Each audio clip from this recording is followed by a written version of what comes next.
सबसे पहले आप सभी को नमस्ते जो यहाँ आज संडे को सुनने आए हैं। और रुचि जी, आपका बहुत बहुत धन्यवाद है मेरा परिचय देने के लिए। और सरयू ट्रस्ट और राहुल देवान जी दोनों का बहुत बहुत आभार है कि वो बार बार मुझे इस तरह का एक अवसर देते हैं ताकि मैं अपनी बात आप लोगों के साथ साझी कर सकूं। अब ये जो विषय है, वैसे तो आपको जो इनविटेशन है या जो ओपनिंग है इसकी, वहां से आइडिया हो गया होगा कि हम क्या चर्चा करने वाले हैं। लेकिन मैं थोड़ा सा ये इसका एक बैकग्राउंड शेयर करना चाहता हूँ कि हमारे देश में जब भी हम कभी इस्लाम की बात करने लगते हैं, और स्पेशली अगर उसका हम कोई क्रिटिकल एनालिसिस करने लगते हैं, तो एक लेबल लगा दिया जाता है कि ये तो हिंदू मुस्लिम करते हैं या ये नफरत फैलाने की बात करते हैं। तो उस तरह से उसको एक नेगेटिव कॉनोटेशन देने की कोशिश होती है। लेकिन आज पूरी जो हम डिस्कशन करेंगे, मेरा सबसे निवेदन ये है कि इसमें इस्लाम को और मुसलमानों को हम अलग अलग समझ के करेंगे तो ज़्यादा अच्छा रहेगा। कोई मुसलमान, अब हम मुसलमान भी किसे कहते हैं? जिसने किसी मुस्लिम परिवार के घर में जन्म ले लिया, हम उस पर लेबल चिपका देते हैं कि ये मुसलमान है। जबकि अगर आप टेक्निकली एक मुसलमान की डेफिनेशन देखने जाएंगे, तो जो कुरान को, हदीस को, मोहम्मद को फॉलो करता है वो मुसलमान होता है। तो एज अ रिजल्ट, बच्चे ने जब जन्म लिया है तो ना वो हिंदू है ना मुसलमान है, उसकी कोई आइडियोलॉजी नहीं है इस तरह की। पर हम उस पर इमीडिएटली एक लेबल चिपका देते हैं कि ये तो मुसलमान है, और उसकी काउंटिंग भी, अगर सेंसस आएगा तो उसकी काउंटिंग भी मुस्लिम्स में की जाएगी, जो कि बहुत हाईली क्वेश्चनेबल है। ऐसा होना नहीं चाहिए। तो मेरा ये एक पक्के रूप से मानना है कि बच्चा किस घर में जन्म लेता है इसमें उसकी कोई गलती नहीं है, और सिर्फ उसने किसी घर में जन्म ले लिया इसके कारण से हम उसकी निंदा करें या उसके ऊपर कोई लेबल लगाएं, ये हमारी बहुत बड़ी गलती होगी। ऐसा कभी नहीं करना चाहिए। हमें मेरिट पे देखना चाहिए कि बच्चा जब बड़ा होता है तो उसको क्या आइडियोलॉजी उसे फीड की गई है, उसके एक्शंस कैसे हैं, उसका बिहेवियर कैसा है, तब हम उसको जज कर सकते हैं। तो मुसलमान कोई एक मोनोलिथिक स्ट्रक्चर नहीं कि सारे एक जैसे होंगे, इनमें बहुत वैरायटी है। एक्सट्रीम रेडिकल से लेके एक्सट्रीम जेंटल, हर तरह के मुस्लिम्स हमें मिलते हैं। ऑन द अदर हैंड, जो इस्लामिक थियोलॉजी है, जो विचारधारा है, वो फिक्स्ड है। वो आज से 1400 साल पहले, ऑलमोस्ट 1400 साल पहले फिक्स हो गई थी। या अगर तब 100% फिक्स नहीं हुई थी, तो तब उसका एक ऐसा स्ट्रक्चर बन चुका था कि वो रिजिड है। उसमें आप छोटी छोटी चीजें तो फिट कर सकते हैं कि कोई मौलाना मौलवी मिलके कोई चर्चा करके कुछ थोड़ा बहुत, आधा परसेंट 1% तो उसमें चेंज हुआ है, लेकिन अदरवाइज वो 1400 साल से वैसी ही चल रही है। तो हम उसे समझने की कोशिश कर सकते हैं और समझना चाहिए भी। तो ये जो मैंने अभी ये बैकग्राउंड दिया, ये मेरा सिर्फ ये क्लियर करना था कि यहाँ पर हम ना तो कहीं प्यार मोहब्बत की बात कर रहे हैं और ना ही नफरत की बात कर रहे हैं। हम सिर्फ इसको क्रिटिकल एनालिसिस या एक ऑब्जेक्टिव एनालिसिस से देखेंगे कि हमारे आसपास सराउंडिंग्स में क्या हो रहा है और वो कितना तर्कसंगत है या कितना हम उसे तर्कसंगत बनाने की कोशिश कर रहे हैं। और आज क्योंकि टॉपिक मेरा ये है कि कुरान की कुछ आयतें हैं जिनको प्रेजेंट किया जाता है और वो एक अलग ढंग से प्रेजेंट किया जाता है, तो वहां से मैं इसकी जो डिस्कशन है वो शुरू करूंगा।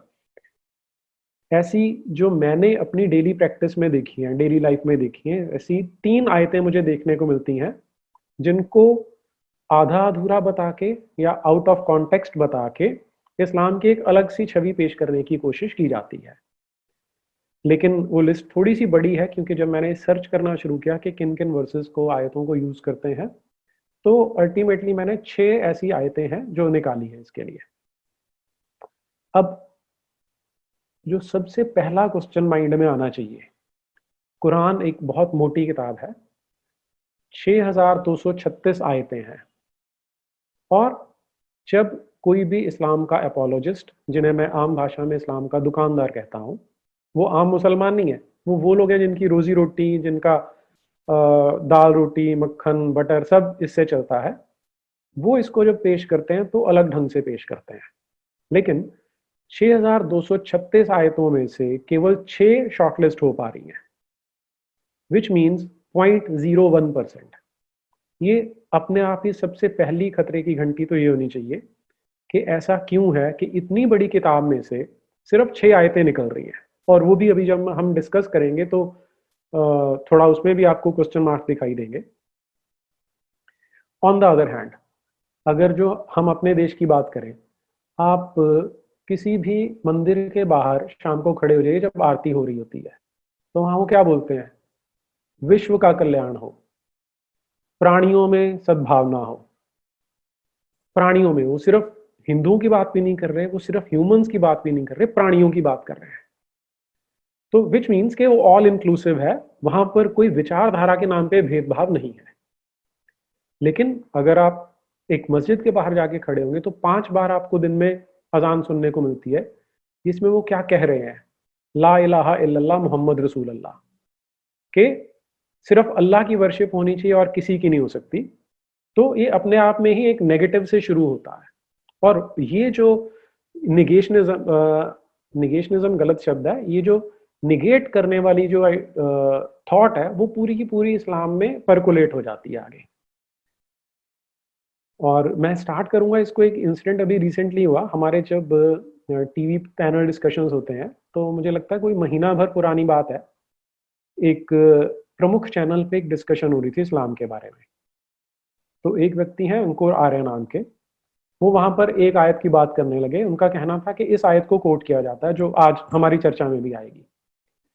और उसी पैनल में शाहनवाज हुसैन बैठे थे, जो हमारे यहाँ पे एक सम्मानित मंत्री हैं, मेंबर ऑफ पार्लियामेंट है और कई बार रह चुके हैं। तो उन्होंने इमीडिएटली ऑब्जेक्ट किया। पहले वो कहने लगे कि कुरान की डिस्कशन नहीं होगी, और फिर उन्होंने कहा कि ये पता नहीं कैसे इस्लाम की बात करते हैं, मैं जिस इस्लाम को जानता हूं उसमें तो ऐसी आयत है। फिर उन्होंने अरबी में आयत कोट की, वो आयत है लाकुम दीनुकुम वालिया दीन। उन्होंने अरबी में ही बोली थी, इसलिए मैं अरबी में बात कर रहा हूं उसकी। इसका मतलब होता है, अगर इंग्लिश में बोलेंगे unto you your religion, unto me my religion, और हिंदी में बोलेंगे या आम भाषा में बोलेंगे तो तुम्हारे लिए तुम्हारा दीन, मेरे लिए मेरा दीन। तो इतना सुनने पर ये बड़ा एकोमोडेटिंग लगता है, बड़ा एडजस्टिंग लगता है, बड़ा रिस्पेक्टफुल भी लगता है कि तुम जैसा तुम कर रहे हो वैसा करते रहो और मैं जैसा कर रहा हूँ वैसा करता हूँ। मैं आपके साथ ये वर्स शेयर करना चाहता हूँ। ये है वो आयत जो उन्होंने कोट की थी। ये जो कुरान का चैप्टर नंबर 109 है, कुरान में टोटल 114 चैप्टर हैं, तो ऑलमोस्ट जो लास्ट वाले चैप्टर हैं उनमें से उसकी 6th वर्स है, तुम्हारे लिए तुम्हारा दीन, मेरे लिए मेरा दीन। इसे उन्होंने कोट किया था। अब हम इसको विद रेफरेंस, क्योंकि अब होता क्या है कि जब भी कोई इस्लाम को या कुरान को क्रिटिकली एनालाइज करने लगता है तो उस पर 2 एलिगेशन लगाए जाते हैं। पहला एलिगेशन है कि ट्रांसलेशन गलत है, दूसरा एलिगेशन होता है कि आउट ऑफ कॉन्टेक्स्ट है। तो पहली चीज, जब कहा जाता है कि ट्रांसलेशन गलत है, तो ये जस्ट एक एक्सक्यूज है। उसका रीजन क्या है? मैं फिजिक्स पढ़ाता हूँ, और जो आजकल हमारे देश में फिजिक्स चलती है वो मैक्सिमम हमने वेस्ट से इंपोर्ट की हुई फिजिक्स है। और वेस्ट में जो फिजिक्स डेवलप हुई है वो आज से पिछले 600-700 साल में धीरे धीरे उसका एवोल्यूशन हुआ है। और उस समय वहाँ पर ग्रीक और लैटिन ज़्यादा यूज होती थी। तो जैसे मान लीजिए कि कोपरनिकस ने अपने जो लॉज ऑफ जो प्लेनेटरी मोशन के बारे में लिखा था, वो ग्रीक या लैटिन में लिखा, तो एक लैंग्वेज है। उससे उसे ट्रांसलेट किया जाता है इंग्लिश में। उस इंग्लिश को मैं अपने स्टूडेंट्स को हिंदी में बताता हूँ, तो 3 लैंग्वेजेस ये हो गई। और फिर अगर आप लोकल लैंग्वेज में जाएंगे तो गुजरात वाला गुजराती में बताएगा, पंजाब वाला पंजाबी में बताएगा, तमिलनाडु वाला तमिल में बताएगा। तो ये चौथा लेवल आ गया लैंग्वेज का। लेकिन ये जो लॉज ऑफ प्लेनेटरी मोशन है कि ग्रह कैसे चल रहे हैं, वो 4 भाषाएं चेंज होने के बाद भी कभी चेंज नहीं होते। पूरे देश में एक जैसे हैं, सारे बच्चे एक जैसा आंसर देते हैं। विच मीन्स कि अगर ट्रांसलेशन ठीक की गई है तो ट्रांसलेशन कोई एक्सक्यूज नहीं हो सकता कि आप गलत ट्रांसलेट कर रहे हैं। तो वो सिर्फ एक बहानेबाजी है कि ट्रांसलेशन गलत की गई है। दूसरा जो फिल्टर लगाया जाता है वो है कि इसे आउट ऑफ कॉन्टेक्स्ट कोट किया गया। लेकिन जब इस्लाम को शांति प्रिय दिखाना होता है तब ये एक आयत कोट कर देते हैं, तब कॉन्टेक्स्ट की बात नहीं करते। तो आज मैं उसे रिवर्स करने वाला हूं कि जब ये आयत कोट की जाती है तो हमें उसका कॉन्टेक्स्ट समझना जरूरी है। तो ये जो चैप्टर नंबर 109 है, इस चैप्टर का नाम है अल काफिरून। काफिर काफी लोग अब समझते हैं हमारे देश में कि अकॉर्डिंग टू इस्लाम जो नॉन मुस्लिम है उसे काफिर कहा जाता है। अब इस डेफिनेशन को भी कई बार वो झुटलाने की कोशिश करते हैं कि नहीं नहीं, जो काफिर है वो नॉन मुस्लिम को नहीं कहते, वो सिर्फ एथीस्ट को कहते हैं, कि जो नास्तिक है उसे कह देते हैं। अगर आप राम कृष्ण को, जीसस को मान रहे हो तो आप काफिर नहीं हो। दिस इज अगेन अ लाई, ये झूठ बोलते हैं, क्योंकि कुरान में अगर आप जो चैप्टर नंबर 98 है उसकी पहली वर्स और छठी वर्स देखेंगे तो वहां पर काफिर की डेफिनेशन एकदम क्लियर है। आयत आती है, काफिर यानी अहले किताब और मुशरिक। अब अहले किताब, अहले किताब फ्रेज जो है अरबिक है, अहल यानी लोग, अहले किताब यानी पीपल ऑफ द बुक या किताब वाले लोग। तो अहले किताब टर्म में क्रिश्चियंस भी आ जाते हैं और ज्यूज भी आ जाते हैं। तो जो जीसस क्राइस्ट को मान रहे हैं वो भी इंक्लूडेड हैं, जो यहोवा को मान रहे हैं वो भी इंक्लूडेड है। फिर जो शब्द मुशरिक आया है, मुशरिक जो रूट है शर्क है। शर्क से, जैसे आप अगर हमारे यहाँ न्यूज सुनेंगे कभी, तो प्रधानमंत्री ने फलाने कार्यक्रम में शिरकत की, तो वो शिरक से बनता है शिरकत, मतलब होता है पार्टिसिपेट करना। तो जो अल्लाह के साथ किसी और की शिरकत करा रहा है, उसको पार्टिसिपेट करा रहा है, वो मुशरिक है। तो जैसे गांधी जी ने भजन बनाया था, ईश्वर अल्लाह तेरो नाम। तो according to definition of Islam ये शिरक है, क्योंकि हम इसमें ईश्वर को अल्लाह के बराबर पेश कर रहे हैं, उसको इक्वेट कर रहे हैं, तो विच इज अ क्राइम। इसलिए आपको ये भजन मंदिर में तो सुनाई देगा, किसी मस्जिद में कभी सुनाई नहीं देगा, क्योंकि वो उन्हें पता है कि हम टेक्निकली क्या कर सकते हैं। तो coming back to chapter number 109, इस चैप्टर का नाम है अल काफिरून, यानी काफिरों के बारे में ये चैप्टर है, नॉन मुस्लिम्स के बारे में चैप्टर है। इसका कॉन्टेक्स्ट ऐसे है कि जो इस्लाम को जिसने स्टार्ट किया था उसका नाम मोहम्मद बिन अब्दुल्ला था। जन्म हुआ था 570 में, और जब वो 40 वर्ष का हुआ, लगभग 610 ईस्वी में, तब उसने क्लेम करना शुरू किया कि वो पैगंबर है और एक गॉड है अल्लाह नाम का।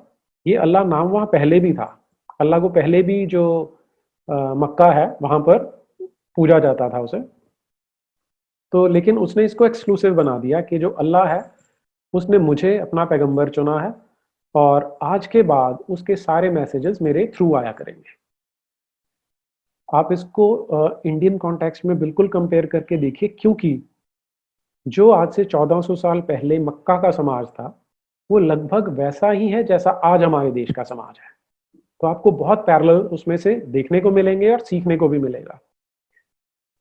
तो आप इसे ऐसे इमेजिन करके देखिए कि आप अगर एक गली मोहल्ले में, एक सोसाइटी में रहते हैं जहां पर 500-700 लोग हैं, और एक दिन एक व्यक्ति ये अनाउंस करता है कि आज से राम जो है वो सबसे सुपीरियर है, बाकी सारे देवी देवता हो सकते हैं, राम सबसे सुपीरियर है, और उसके मैसेजेस आज से मेरे थ्रू आया करेंगे, या कृष्ण या शिव, आप कोई भी ले सकते हैं।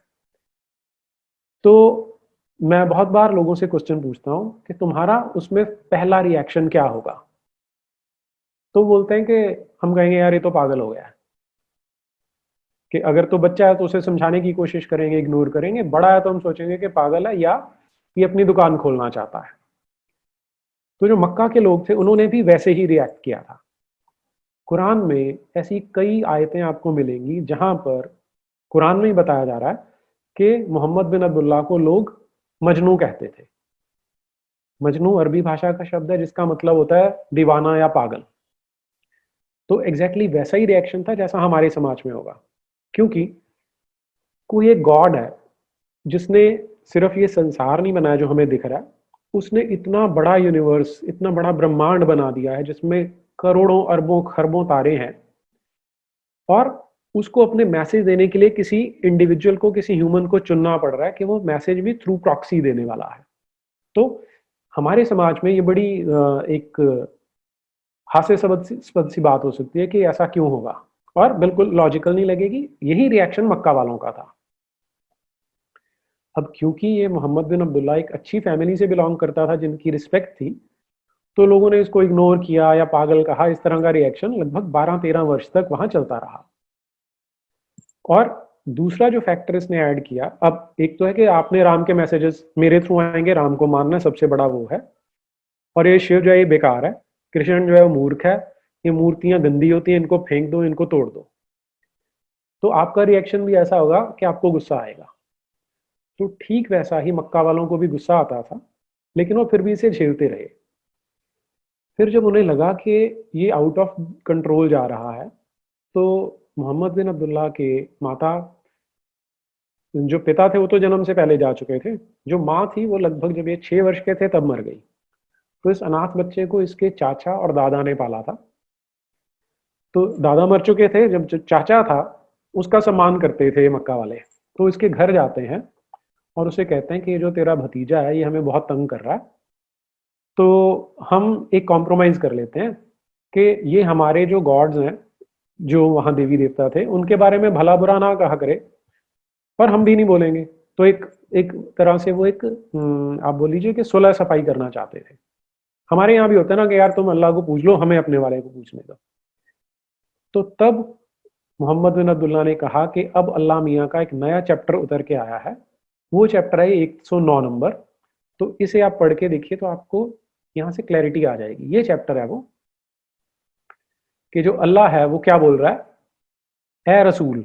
तो अल्लाह जो है ये रसूल को कहता है कि तुम कह दो कि ए काफिरो, तुम जिन चीजों को पूजते हो मैं उनको नहीं पूजता, और जिसकी मैं इबादत करता हूं उसकी तुम इबादत नहीं करते, और जिन्हें तुम पूजते हो मैं उनका पूजने वाला नहीं, और जिसकी मैं इबादत करता हूं उसकी इबादत करने वाले नहीं। तुम्हारे लिए तुम्हारा दीन, मेरे लिए मेरा दीन। तो जब आप ये पूरे 6 सेंटेंस देखते हैं तो आपको समझ में आता है कि यहाँ पर कोई कॉम्प्रोमाइज नहीं है, कोई रिस्पेक्ट नहीं है। वो सिर्फ एक अपनी जिद पे अड़ा हुआ है, और कहने को अल्लाह का मैसेज है ये कि तुम जिन चीजों को पूजते हो मैं उन्हें बिल्कुल नहीं पूजूंगा, जो तुम कॉम्प्रोमाइज करने आए हो मैं कॉम्प्रोमाइज नहीं करूंगा। वो भले लोग थे कि अभी लड़ाई झगड़ा नहीं चाहते थे, और इसे भी ये पता था कि लड़ेंगे नहीं मेरे साथ। तो इसलिए ये चैप्टर आता है वहां पर जिसमें ये कहा जाता है, और इसकी सिर्फ लास्ट एक वर्ष को कोट कर दिया जाता है कि तुम्हारे लिए तुम्हारा दीन, मेरे लिए मेरा दीन। जबकि पूरे का अगर आप पूरा इंपोर्ट देखेंगे तो आपको दिखाई दे रहा है कि यहाँ पर वो बिल्कुल एक कन्फ्रंटेशनलिस्ट मोड में है, संघर्ष है यहाँ पे। उसने इसको रिजेक्ट कर दिया कि हमारे बीच में ऐसा ट्रूस नहीं हो सकता। मैक्सिमम लोग हमारे देश के एक और फैक्टर जो नहीं जानते वो क्या है, कि ये जो पहले 12-13 वर्ष हैं मोहम्मद बिन अब्दुल्ला ट्राई करता रहा कि लोगों को मैं अपने पीछे लगा लूं, लेकिन लोग लग नहीं रहे थे। और इन 13 वर्ष में लगभग 50-60 उसके फॉलोअर बनते हैं, और उनमें से भी मैक्सिमम उसके अपने घर वाले हैं, उसके यार दोस्त हैं, उसके घर के नौकर हैं, उसके यारों दोस्तों के नौकर हैं। तो इस तरह के लोग कन्वर्ट होते हैं। तो इस समय इसकी कोई पावर ज्यादा नहीं थी, इसलिए इस तरह की आयतें जो आपको देखने को मिलती हैं इन्हें कहा जाता है मक्किया आयतें, कि जो मक्का में रहते हुए आयतें नाजिल हुई थी उन्हें मक्किया कहा जाता है। फिर जब वो मदीना शिफ्ट हो गया था तो वहां पर क्योंकि उसके फॉलोअर बहुत बढ़ गए, एक बहुत बड़ी सेना उसके पास आ गई, तो वहां पर आपको ये पैसिफिज्म देखने को नहीं मिलेगा। उन्हें कहा जाता है मदनी या मदीना वाली आयतें। तो यहाँ पर मैंने जो अपनी ओर से ट्राई किया है कि जो चैप्टर नंबर 109 है उसकी आयत नंबर 6 आपको पूरे कॉन्टेक्स्ट में समझ में आ जाए कि क्या है, और इसको कैसे मिस कोट करके या पार्शियली कोट करके ये शो किया जाता है कि इस्लाम भी को एग्जिस्टेंस में विश्वास रखता है, कि दूसरे किसी रिलीजन को, दूसरे किसी धर्म को रिस्पेक्ट कर सकता है। अब नेक्स्ट वर्स पे चलता हूं मैं। जो मैंने कहा कि वो जो टीवी पे डिबेट चल रही थी जब शाहनवाज हुसैन ने उसको कॉन्ट्राडिक्ट करना शुरू किया, तो जो सामने अंकुर आर्य बैठे थे वो जिस आयत की बात कर रहे थे वो है आयत नंबर 32 चैप्टर नंबर 5। ये बड़ी फेमस आयत है। बीते लगभग 20 साल में हमारे देश में सबसे ज्यादा इस आयत को कोट किया गया है। मैं पहले आपको वो एक बार दिखाई देता हूं। ये आयत है, इसमें सिर्फ रेड वाला पोर्शन देखिए। जो शख्स किसी को कत्ल कर डालेगा तो गोया उसने सब लोगों को मार डाला, और जिसने एक आदमी को जला दिया तो गोया उसने सबको जला लिया। तो ये रेड वाला पोर्शन पढ़ा जाता है, और इतना सुनने पर अच्छा लगता है कि एक को मारा तो सबको मार दिया, एक को बचाया तो सबको बचाया। तो which is very good, which is very humanitarian. लेकिन ये पूरा, अगर आप पूरी आयत देखेंगे तो इसका सेंस कुछ और ही बनेगा। इसी सबब से तो हमने बनी इज़राइल पर वाजिब किया कि जो शख्स किसी को न जान के बदले में और ना मुल्क में फसाद की सज़ा में बल्कि नाहक कत्ल कर डालेगा तो गोया उसने सब लोगों को मार डाला, और जिसने एक आदमी को जला दिया तो गोया उसने सबको जला दिया। फिर आगे देखिए, और उन बनी इज़राइल के पास तो हमारे पैगंबर रोशन मौजज़ें लेकर आ चुके हैं, मगर फिर उसके बाद भी यकीनन बहुतेरे ज़मीन पर ज़्यादतियां करते रहे।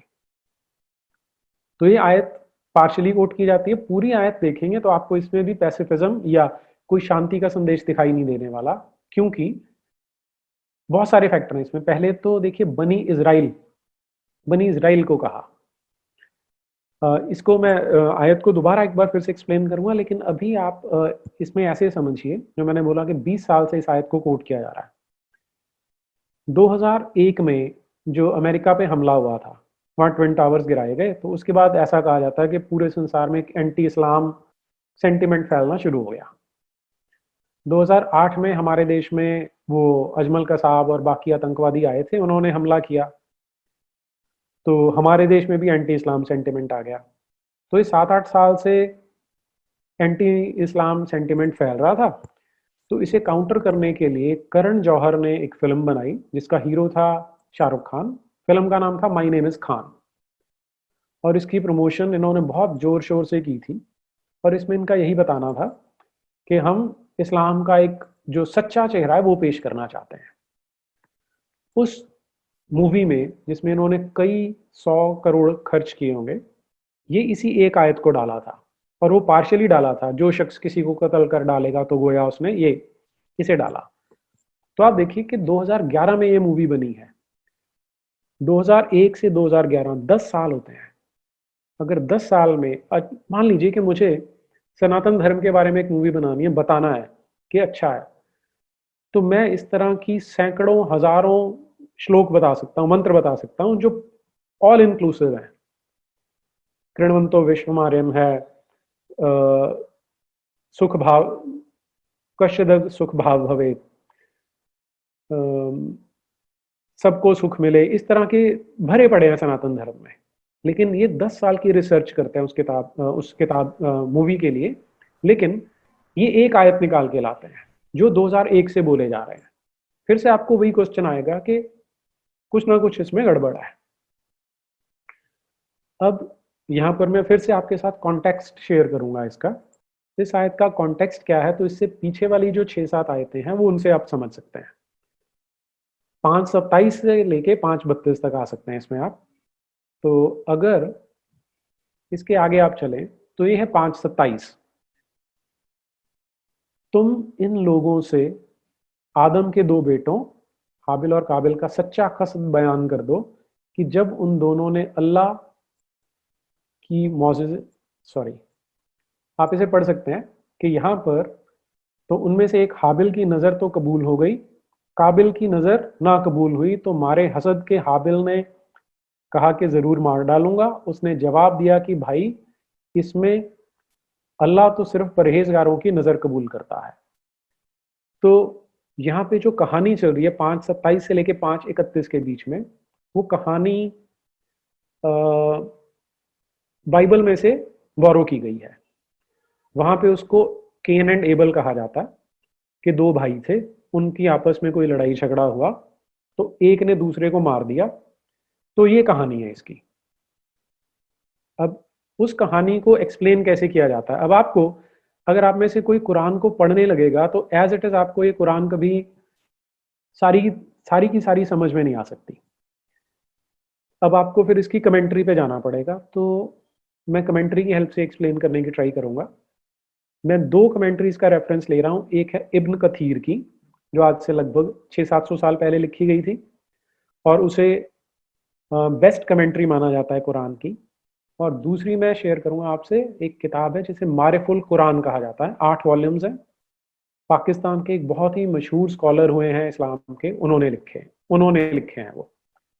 तो इन दोनों से जब आप ये कमेंट्री समझेंगे तो आपको उसका आइडिया हो जाएगा कि यहाँ क्या बात चल रही है। तो मैं सीधा उस कमेंट्री पे चलता हूँ आपके साथ, वहां से आपको ये आयतें भी समझ आ जाएंगी।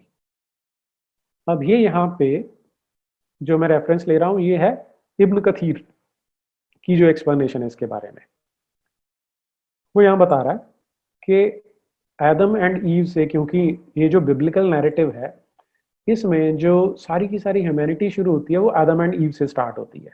तो अब यहाँ पर जो बिब्लिकल नैरेटिव है वो क्या है कि एडम एंड ईव जो सबसे पहले ह्यूमंस बनाए थे गॉड ने अकॉर्डिंग टू बाइबल, उन्होंने अब आगे अपनी प्रोजेनी शुरू करनी थी।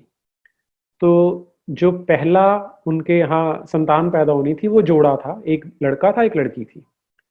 तो ऐसे पेयर्स में बच्चे पैदा हो रहे थे वहां पर। और अब क्योंकि और तो कोई ह्यूमन बीइंग है नहीं वहां, तो अगर आगे प्रोजेनी को बढ़ना है तो वो भाई बहन है, भाई बहन आपस में इंटरकोर्स नहीं कर सकते, वो आगे प्रोक्रिएशन नहीं कर सकते। तो जो इनके यहाँ पर आपको कमेंट्री देखने मिलती है उसमें वो क्या बताते हैं कि जो गॉड है, अब वो बाइबल का गॉड आप कह सकते हैं या जो कुरान वाला गॉड है अल्लाह नाम का, इन दोनों ने, मतलब इनमें से कोई भी आप ले लें, तो उसने इनके लिए एक सिस्टम बनाया। वो सिस्टम ये था कि एक जो पेयर होगा वो आपस में भाई बहन है, लेकिन जो दूसरा पेयर है वो आपस में तो भाई बहन है, लेकिन एक पेयर का लड़का दूसरे पेयर की लड़की से शादी कर सकता है। अब इसको हम लोग एक्सेप्ट करें या ना करें, लेकिन ये उनका नैरेटिव है। तो मैं अब यहाँ पर आपको इब्न कसीर पढ़ के बता रहा हूँ। पेज नंबर 104 है। The woman was not allowed in marriage for her male twin, but Adam was commanded to marry her to any of her other brothers. In each pregnancy Adam was given a twin, a male and a female. तो यहां से वो चलता है। फिर आगे जो मारिफुल कुरान है, मैं वहां से इसकी रेफरेंस कंटिन्यू कर रहा हूं। So Allah in terms of the need of the time had promulgated a special provision in the religious law given to Adam, that as for a boy and a girl born out of one pregnancy, they shall be regarded as real brothers and sisters. अब यहाँ देखिए, यहाँ पे बहुत सारे questions raise होते हैं। पहला क्वेश्चन ये कि जो ये बिब्लिकल गॉड है या अल्लाह नाम का गॉड है, इन्होंने कभी भी ये प्लान ही नहीं किया था कि सेक्सुअल इंटरकोर्स होगा, क्योंकि उन्होंने यही तो सिन किया है। तो अगर ऐसा होना ही नहीं था तो कोई आगे जनरेशन एक्सपेक्टेड नहीं थी। अगर आगे कोई जनरेशन एक्सपेक्टेड नहीं थी तो उनके लिए लॉ कैसे बनाए जा सकते हैं। अब इसमें एक और स्टेप आता है बीच में कि अगर ये इंटरकोर्स गॉड की स्कीम ऑफ थिंग्स में नहीं था, तो पहले तो उनको वैसे ऑर्गन्स देने की जरूरत नहीं थी। ऑर्गन्स आपने दे दिए तो इंटरनल ऑर्गन्स देने की आवश्यकता नहीं थी कि उसमें स्पर्म्स ही नहीं होंगे तो कंसेप्शन भी नहीं होगा। लेकिन कंसेप्शन भी होता है, फिर कंसेप्शन होता है तो वहां पे जुड़वा पैदा होते हैं, क्योंकि अगर तो गॉड की स्कीम ऑफ थिंग्स ये है कि आगे और ह्यूमन बींग्स आए ही ना, तो उनको वहीं पे खत्म किया जा सकता था। और खत्म मान लीजिए वहां नहीं करना था कि भ्रूण हत्या हो जाएगी, तो वहां पर अकेला मेल जन्म दे देते, सारे मेल आ जाएंगे तो अपने आप खत्म हो गया, फिर से सिस्टम कट ऑफ हो सकता था। लेकिन समहाउ एक ऐसा गॉड है जिसने सेक्सुअल इंटरकोर्स डिजाइन ही नहीं किया था, वो चाहता ही नहीं था कि होता है। फिर वहां पर वो जोड़े जोड़े बच्चे पैदा करता है, एक लड़का और एक लड़की पैदा करता है, और फिर उनको फॉर द टाइमिंग एक लॉ बनाता है कि भाई ये पहला जोड़ा बहन भाई का है, अगला जोड़ा आपस में तो बहन भाई का, लेकिन आपस में क्रॉस मैरिज कर सकते हैं। तो अगर आप अपना अपना सेंस यूज करेंगे, अपना इंटेलेक्ट यूज करेंगे, तो आपको समझ में आ जाएगा कि हर लेवल पे कितने कितने क्वेश्चन मार्क्स यहाँ खड़े होते हैं। लेकिन एनीवे, फिर इस पे आगे चलते हैं आप। फिर उनका कहना है कि पहला जो पेयर पैदा हुआ उसमें लड़का लड़की थे, लड़की सुंदर थी। दूसरा जो पेयर पैदा हुआ उसमें लड़की सुंदर नहीं थी। तो अब जो दोनों भाई थे वो लड़ने लग गए आपस में। इनके नाम एक का हाबिल है और एक का काबिल है। केन और एबल है ओरिजिनल वाले में, बाइबल में, कि दोनों ही चाहते हैं कि हम सुंदर वाली लड़की से शादी कर लें। तो अब अगर शादी करनी है तो लड़ाई हो रही है। लड़ाई होने के लिए तो एडम क्या करता है, उसके लिए अब जो बाप है वो क्या इसमें इंटरफेरेंस करेगा। लेकिन before we go to that, अब ये आप देखिए कि आम मुसलमान को कैसे बुद्धू बनाया जाता है। So Allah in terms of the need of the time, so Allah made a need of the time. Need of the time कहां से आ गया वहां पर, had promulgated a special provision. अब अल्लाह मियां को ये प्रोविजन करनी पड़ी कि आप क्रॉस मैरिज कर सकते हो आपस में। फिर आगे चलते हैं। But what happened was that the girl born with the first boy Kabil was beautiful, while the girl born with the second boy Habil was ugly. तो इसका मतलब ये जो गॉड है वो यहाँ पर भी फेवरेटिज्म कर रहा है कि एक को सुंदर बना दिया और एक को अगली बना दिया। अब उसमें उस अगली लड़की का, जो बदसूरत लड़की है, उसका तो कोई दोष नहीं था।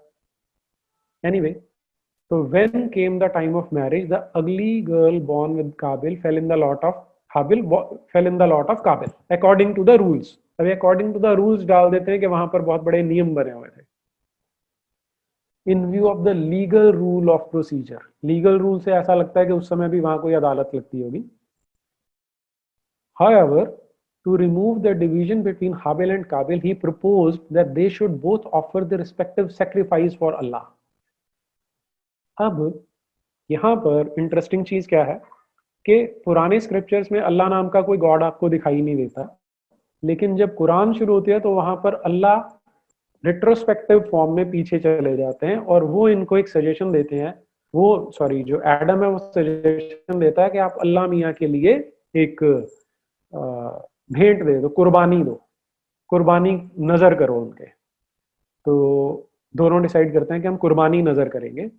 अब फिर यहाँ देखिए, in those days an open sign of a sacrifice being accepted was that a fire would come from the sky and eat up the sacrifice. In those days, अभी तक एक एडम एंड ईव है। अगर ये story हम इसको at face value ले लें, एक हाबिल वाला कपल है, एक काबिल वाला कपल है, तो टोटल 6 लोग हैं। लेकिन उन 6 के लिए पहले ही वहां पर कुर्बानी का सिस्टम वो किया हुआ था इन दोज डेज। अब आप फिर से अगर अपनी कॉमन सेंस लगाएंगे तो जब धरती बनी है उस पर इतने पेड़ पौधे, इतने फल हैं कि उन्हीं को खा के हर कोई जी सकता है, तो किसी को गडरिया बनने की क्या जरूरत पड़ गई, ये आपको नहीं सोचना है। फिर दूसरे वाला जो है वो फार्मर बन गया है, खेती बाड़ी कर रहा है, वो उसने खेत भी बना दिया है।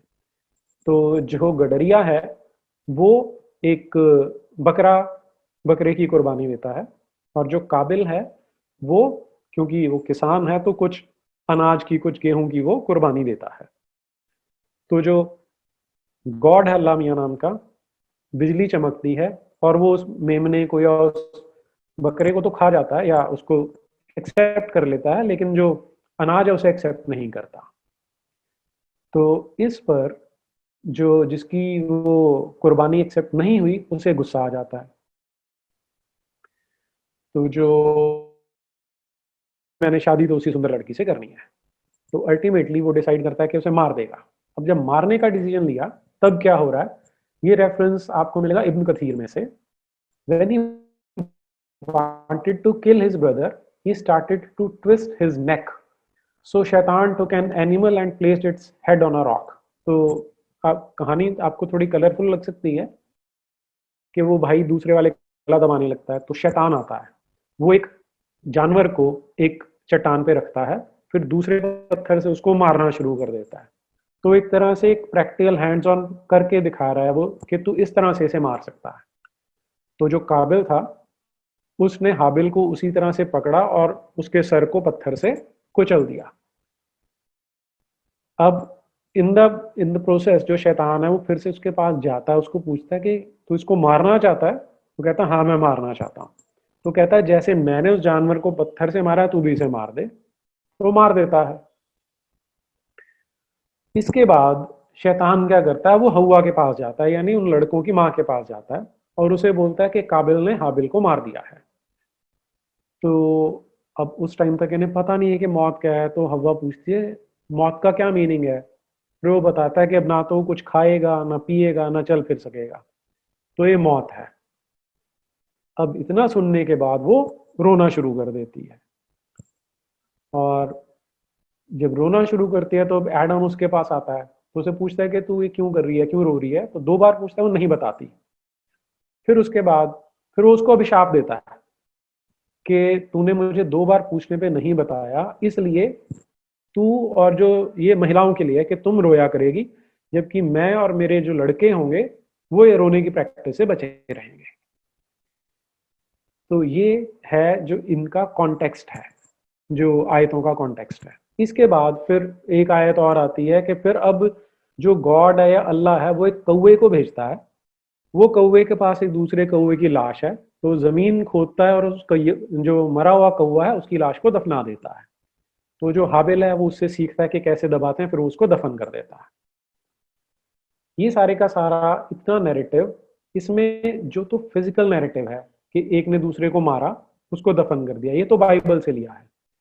जो बाकी की कहानी है वो ये सॉरी जो कुरान है उसकी कमेंट्रीज में आपको देखने को मिलती है। अब इसमें फिर जो रिजल्ट पे वो पहुंच रहे हैं, जो कंक्लूजन वो निकाल रहे हैं कि एक को मारा और तो सारे संसार को मार दिया, एक को बचाया तो सारे संसार को बचा दिया, ये आपको बाइबल में नहीं मिलता। जो ज्यूज हैं उनकी किताब है जिसे तौरा कहा जाता है, ये काफी लोगों को पता होता है, लेकिन उसके ऊपर जो कमेंट्रीज हैं उनको तालमुद कहा जाता है। अब कमेंट्री है तो जहां पर जो यहूदियों के रबाई हैं वो कहानी पढ़ते हैं, फिर उससे कुछ कंक्लूजन निकालने की कोशिश करते हैं। तो ये जो कंक्लूजन है तालमुद में मिलता है आपको, ये तोरा में नहीं मिलता। ये मैं आपके साथ इसलिए शेयर कर रहा हूँ कि जब भी आप इन वर्सेस का कॉन्टेक्स्ट देखेंगे तो आपको ज्यादा इस्लाम के लिए ज्यादा एम्बैरेसिंग लगेगी। उसका रीजन क्या है कि मोहम्मद बिन अब्दुल्ला का क्लेम ये था, अब वो क्या कर रहा था, वो मक्का में रह रहा है, आसपास कुछ क्रिश्चियंस और कुछ ज्यूज हैं जिनसे उसने कुछ कहानियां सुनी हुई हैं, तो उन्हीं को बता रहा है कि ये मेरी जो अल्लाह की किताब है उसमें उतर के आती हैं। और क्यों ये गलत है वो आपको यहीं से पता लग जाता है कि Talmud which is not a part of तोरा, उसकी कहानी यहाँ पर आपको कुरान में देखने को मिल रही है। एनीवे, अब आगे चलिए। तो यहाँ से उन्होंने एक कंक्लूजन ये निकाल लिया कि दो कैवियट डाल दी कि अगर कोई मर्डरर है तो उसको मारा जा सकता है, कोई फसाद कर रहा है उसे भी मारा जा सकता है, लेकिन अदरवाइज किसी ने मारा तो उसने मानो कि सारी इंसानियत को मार दिया, ये उसका मतलब है। अब इसमें भी तो अगर आप इस पूरे कॉन्टेक्स्ट के साथ देखते हैं तो आपको पता लगेगा कि इस तरह का कोई पैसिफिज्म इस कुरान में या इस्लाम में आपको नहीं देखने को मिलेगा। और फिर अगर आप इससे अगली आयत देख लेते हैं, आयत नंबर 33, तो वहां पे क्या बताया है, कोई रसूल से लड़ाई करता है या फसाद पैदा करता है तो उसकी सजा क्या है कि उसका एक साइड का हाथ और उल्टे साइड का पैर काट दिया जाए या उनको देश से निकाल दिया जाए। तो जब आप ये कॉन्टेक्स्ट पढ़ते हैं तब आपको पता लगता है यहां पर कोई भी शांति की बात नहीं चल रही है। अब इसके बाद ये दो मेन आयतें हैं जिनको यूज करते हैं, 5:32 और 109 की 6। इसके बाद मैं नेक्स्ट पे चलता हूं जो बहुत बार यूज की जाती है। मुझे पता नहीं आप कितने लोग हैं जो वेस्ट का डिस्कोर्स देखते हैं। यूरोप में, अमेरिका में एक इस्लाम का अपोलोजिस्ट है जिसका नाम है शब्बीर अली। वो जिस आयत को यूज करता है वो है चैप्टर नंबर 2 की आयत नंबर 256। अगर आप ये देखें, स्क्रीन पे आ रहा है, दीन में किसी तरह की जबरदस्ती नहीं, तो दैट मीन्स इंग्लिश में से बोलते हैं there is no compulsion in religion. तो फिर से थोड़ा सा पैसिफिस्टिक लगता है कि आप ये कब आंसर देते हैं जब कहा जाता है कि इस्लाम को जबरदस्ती फैलाया गया, ताकत से फैलाया गया, तलवार से फैलाया गया, तो तब इस वर्स को कोट किया जाता है there is no compulsion in religion. अब इसको आप अगर पूरी आयत को देखेंगे तो वो आयत ये है, दीन में किसी तरह की जबरदस्ती नहीं, क्योंकि हिदायत गुमराही से अलग जाहिर हो चुकी, तो जिस शख्स ने झूठे खुदाओं बुतों से इनकार किया और अल्लाह ही पर ईमान लाया तो उसने वो मजबूत रस्सी पकड़ी है जो टूट नहीं सकती, और अल्लाह सब कुछ सुनता और जानता है। पहले 6-7 वर्ड्स अकेले में आप देखेंगे तो यहाँ पर लगता है शांति है, लेकिन पूरी आयत जब देखेंगे तो आपको साफ दिखाई दे जाएगा कि वो क्या कह रहे हैं कि बाकी के जो झूठे खुदा, अब ये क्या सेंस बनती है, कोई झूठा खुदा कैसे हो सकता है, और स्पेशली यहाँ पे जो मूर्ति पूजा उसके बारे में कितनी नेगेटिव बात कही जा रही है वो आपको पूरी आयत में, पूरी वर्स में दिखाई देती है कि झूठे बुतों से इनकार किया है। और इसमें भी फिर ये तो हो गया, हमने आयत को पूरा कर दिया, तो वहीं से क्लियर हो जाता है कि यहाँ पर फिर से वो हेराफेरी कर रहे हैं। अब इसका अगर आप कमेंट्री या कॉन्टेक्स्ट देखेंगे तो और भी ज्यादा शर्मिंदा करने वाला है। ये मैं आपके साथ शेयर कर रहा हूं, इब्न कथीर का page number 860। It was reported that the Ansar were the reason behind revealing this ayah, although its indication is general in meaning. अब अंसार जो शब्द है इसे भी आप समझ लीजिए। जब मोहम्मद बिन अब्दुल्ला अपने चेलों के साथ मक्का से शिफ्ट होकर मदीना गया, इस प्रोसेस को बोला जाता है हिजरत, माइग्रेशन। और जो हिजरत करके गए उन्हें कहा जाता है मुहाजिर। और जो मदीना में लोग रह रहे थे जिन्होंने इनको सपोर्ट किया उन्हें कहा जाता है अंसार। तो अब कहानी क्या हुई कि जब ये मदीना में जाके सेटल हो जाते हैं लोग, तो वहां पर क्योंकि इनकी संख्या बढ़ गई, तो अब मोहम्मद बिन अब्दुल्ला के पास बहुत सारे चेले हो गए थे जो इसके लिए मरने मारने को तैयार थे। तो वहां यहूदियों के 3 कबीले थे जिनको इन्होंने एक एक करके निकाला वहां से। अब ये रेफरेंस आता है, वहां एक कबीला था बनु नदीर नाम का या बनु नजीर नाम का। उनको इन्होंने बोला कि यहाँ से निकल जाओ नहीं तो हम तुम्हें मार देंगे। तो वहां पर जो सिस्टम था वो क्या था, वो यहाँ पर इब्न कसीर एक्सप्लेन कर रहा है कि मदीना में एक रिवायत थी मन्नत मांगने की, कि अगर किसी महिला के बच्चा नहीं हो रहा तो वो महिला क्या करती थी कि ऐसी मन्नत मांग लेती थी कि अगर मेरे संतान पैदा हो जाएगी तो मैं उसे यहूदी बना दूंगी, और फिर वो यहूदियों में वो बच्चा पला करता था। अब जब इन्होंने बोला उन्हें कि भाई पूरे के पूरे कबीले को कि तुम्हें निकाला जा रहा है, तो जिन माओं के, जो अंसार माएँ थी, अंसारी जिन्हें कहते हैं, अंसारी जो माताएं थी, उन्होंने बोला हमारे बच्चे वहां पर हैं। तो वो देखिए, when Banu Nadir, the Jewish tribe, were evacuated from Medina, some of the children of the Ansar were being raised among them, and the Ansar said, "We will not abandon our children." तो उन्होंने बोला कि हमारे बच्चे, हम उनको तो नहीं छोड़ेंगे अगर यहूदी जा भी रहे हैं तो। तब जो ये अल्लाह मियाँ है वो एक नई आयत भेज देते हैं मोहम्मद बिन अब्दुल्ला के पास। वो ये आयत है कि there is no compulsion in religion, जिसे कोट किया जाता है पार्शली। और फिर इसी को आगे देखिए, आगे वो इसको एक्सप्लेन कर रहे हैं, whoever shuns the rivals of Allah, the idols and those that shaitan calls to be worshipped besides Allah। तो यहाँ क्या बता रहे हैं वो यहाँ पर दूसरे रिलीजन के साथ एग्जिस्ट करने की बात ही नहीं कर रहे, बाकी सारे अल्लाह के राइवल हैं या कॉम्पिटिटर हैं। ये ऐसा पॉइंट है जो हमारे देश के लोगों को इजीली समझ में नहीं आता। मुझे भी नहीं शुरू में समझ में आता था। मुझे एक बार किसी ने कहा कि आप जैसे अल्लाह कह रहे हो, आप समझते भी हो कि अल्लाह कौन है? तो मैं, क्योंकि वो ये सुनते सुनते पैदा हुआ था कि ईश्वर अल्लाह तेरो नाम सबको सन्मति दे भगवान, तो मैंने कहा भाई नाम ही अलग है, उसमें क्या फर्क पड़ता है, एट्रीब्यूट्स तो सेम है। लेकिन वास्तविकता ये है कि ये जो कुरान में जिस अल्लाह का रेफरेंस है उसके एट्रीब्यूट्स भगवान से या ईश्वर से कतई मैच नहीं करते हैं। और यहाँ पर जो जो हमारे समाज में एकता की बात करते हैं कि गॉड इज वन या ईश्वर एक है जिसके अलग अलग नाम है, वो हम बोलते हैं कि एक ही ईश्वर है जो अलग अलग रूपों में प्रकट हो रहा है। लेकिन ये जो कुरान का गॉड है जिसका नाम अल्लाह है, वो न्यूमेरिकल यूनिटी है कि ये अकेला अल्लाह ही है, बाकी के जो तुम बोल रहे हो उसके कॉम्पिटिटर्स हैं वो।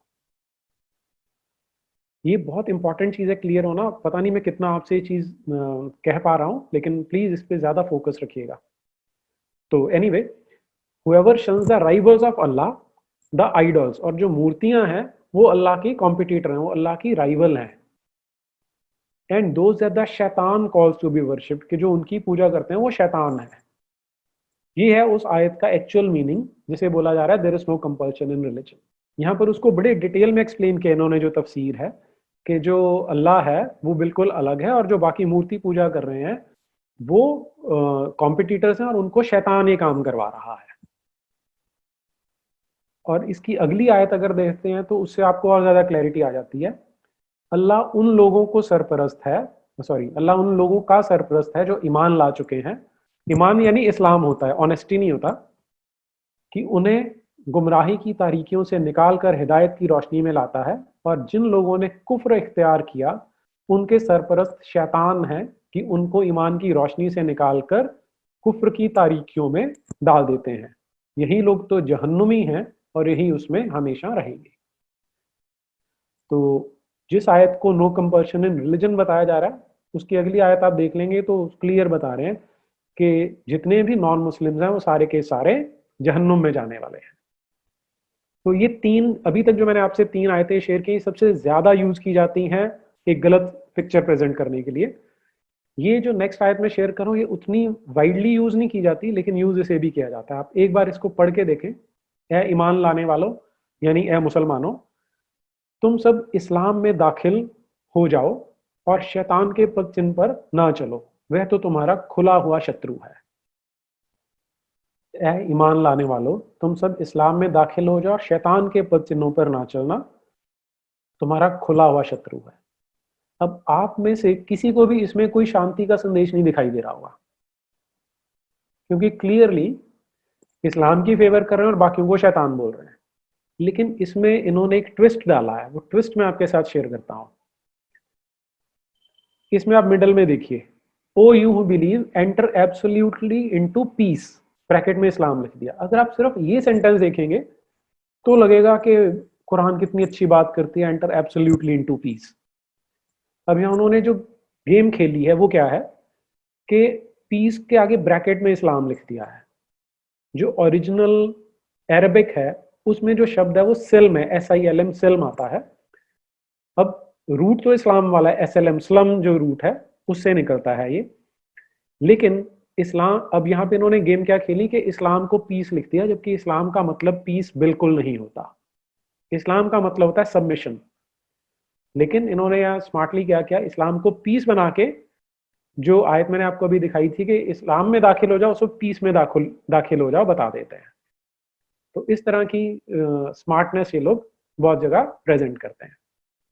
अब यहाँ पर वो उसको क्लियर कर रहे हैं कि ये जो आयत आई थी, ये जो उनकी कमेंट्री है उसके अंदर बताते हैं। लास्ट वाला, सबसे नीचे वाला पैराग्राफ देखिए आप, refers to the believers among the people of the scripture. ये उनके लिए था कि जो यहूदी और क्रिश्चियन बाद में मुसलमान हो रहे थे उनके लिए स्पेशली कहा था। This is because they believed in Allah, some of them still followed some parts of Torah. कि जो कुछ यहूदी थे जब वो कन्वर्ट हुए, मुसलमान बने, तो फिर भी वो तोरा को भी फॉलो कर रहे थे। तो ये उनके लिए एक इंस्ट्रक्शन है कि भाई आप पूरी तरह से इस्लाम में दाखिल हो, तौरा को छोड़ो और कुरान को पकड़ो। तो वहां उनका ट्रिक क्या है कि एंटर इन पीस, जबकि उसका एक्चुअल मीनिंग ये है कि आपको पूरी तरह से अपना पुराना रिलीजन छोड़ के इस्लाम को एक्सेप्ट करना है। और जो नहीं कर रहे they are in the footsteps of शैतान। ओके, फिर ये एक और आयत है, चैप्टर नंबर 2 आयत नंबर 62। इसे भी आप अगर पढ़ेंगे तो आपको फर्स्ट इंप्रेशन ऐसा आएगा कि यहां पर भी कुछ शांति की बात की जा रही है। बेशक मुसलमानों और यहूदियों और नसरानियों और ला मजहबों में से जो कोई अल्लाह और रोज़े आखिरत पर ईमान लाए और अच्छे अच्छे काम करता रहे, तो उन्हीं के लिए उनका अज्र व सवाब उनके अल्लाह के पास है, और ना उन पर किसी का खौफ होगा, ना वह रंजीदा दिल होंगे। अब ये आयत जब लोग सुनते हैं तो उन्हें लगता है कि हाँ, तो यहूदियों को भी एक्सेप्ट किया जा रहा है, नसरानी क्रिश्चियंस के लिए टर्म यूज की जाती है, उन्हें भी एक्सेप्ट किया जा रहा है, विच मीन्स कि मुसलमानों की एक्सक्लूसिविटी नहीं है। लेकिन यहाँ पर फिर से वो शब्दों का खेल है। आप देखिए क्या बात कर रहे हैं वो, जो कोई अल्लाह और रोजे आखिरत पर ईमान लाए। तो यहूदी और नसरानी भी केवल तभी एक्सेप्ट हो रहे हैं अगर वो अल्लाह को मानना शुरू करेंगे। और जैसे आप पिछली आयत में देख चुके हैं कि इस मानने का मतलब यह है कि पुराना सब कुछ तुम्हें छोड़ना है, क्योंकि वो तो शैतान है, तो तुम्हें इनकी पूजा करनी है। फिर एक और आयत जो यूज करते हैं वो है चैप्टर नंबर 5 की आयत नंबर 69। निसंदेह वे लोग जो ईमान लाए हैं और जो यहूदी हुए हैं, और साबई, साबई यानी सेबियंस, जो मिडल ईस्ट में एक स्काई गॉड की पूजा करते थे, और ईसाई, उनमें से जो कोई भी अल्लाह और अंतिम दिन पर ईमान लाए और अच्छा कर्म करे, तो ऐसे लोगों को ना तो कोई डर होगा, ना वो शोकाकुल होंगे। तो एक बार फिर से यहूदी, साबई और ईसाई दिखाई दे रहे हैं वर्ड्स, तो इसलिए ऐसा लगता है कि बाकी रिलीजन भी एक्सेप्टेबल है। लेकिन आगे वाली कैविएट लोग मिस कर जाते हैं। क्योंकि वो मिस क्यों हो जाती है उनसे, एक तो हम वो अल्लाह और गॉड सेम है वो मान लेते हैं, और इंग्लिश में जब इन्हें ट्रांसलेट किया जाता है, उनमें से जो कोई भी गॉड और अंतिम दिन, गॉड, वहां जब गॉड आ जाता है, हुएवर बिलीव्स इन गॉड आ जाता है, तो लोग सोचते हैं कि इसका मतलब सबको एक्सेप्ट किया जा रहा है। जबकि यहां पर फिर से अल्लाह की एक्सक्लूसिविटी की बात हो रही है। नेक्स्ट जो वर्स यूज की जाती है चैप्टर नंबर 6 आयत नंबर 108। और ये मुशरिकीन जिनकी अल्लाह के सिवा इबादत करते हैं, ये हमारे देश में कॉमनली यूज होती है। अभी रिसेंटली मैंने देखा था टीवी डिस्कशन में, जब डिबेट में एक मुल्ला बैठा हुआ था तो उसने इसे यूज किया था। अब इसे आप ध्यान से देखिए। और ये मुशरिकीन जिनकी अल्लाह के सिवा इबादत करते हैं, उन्हें तुम बुरा ना कहा करो, वरना ये लोग भी अल्लाह को बिना समझे अदावत से बुरा भला कह बैठेंगे।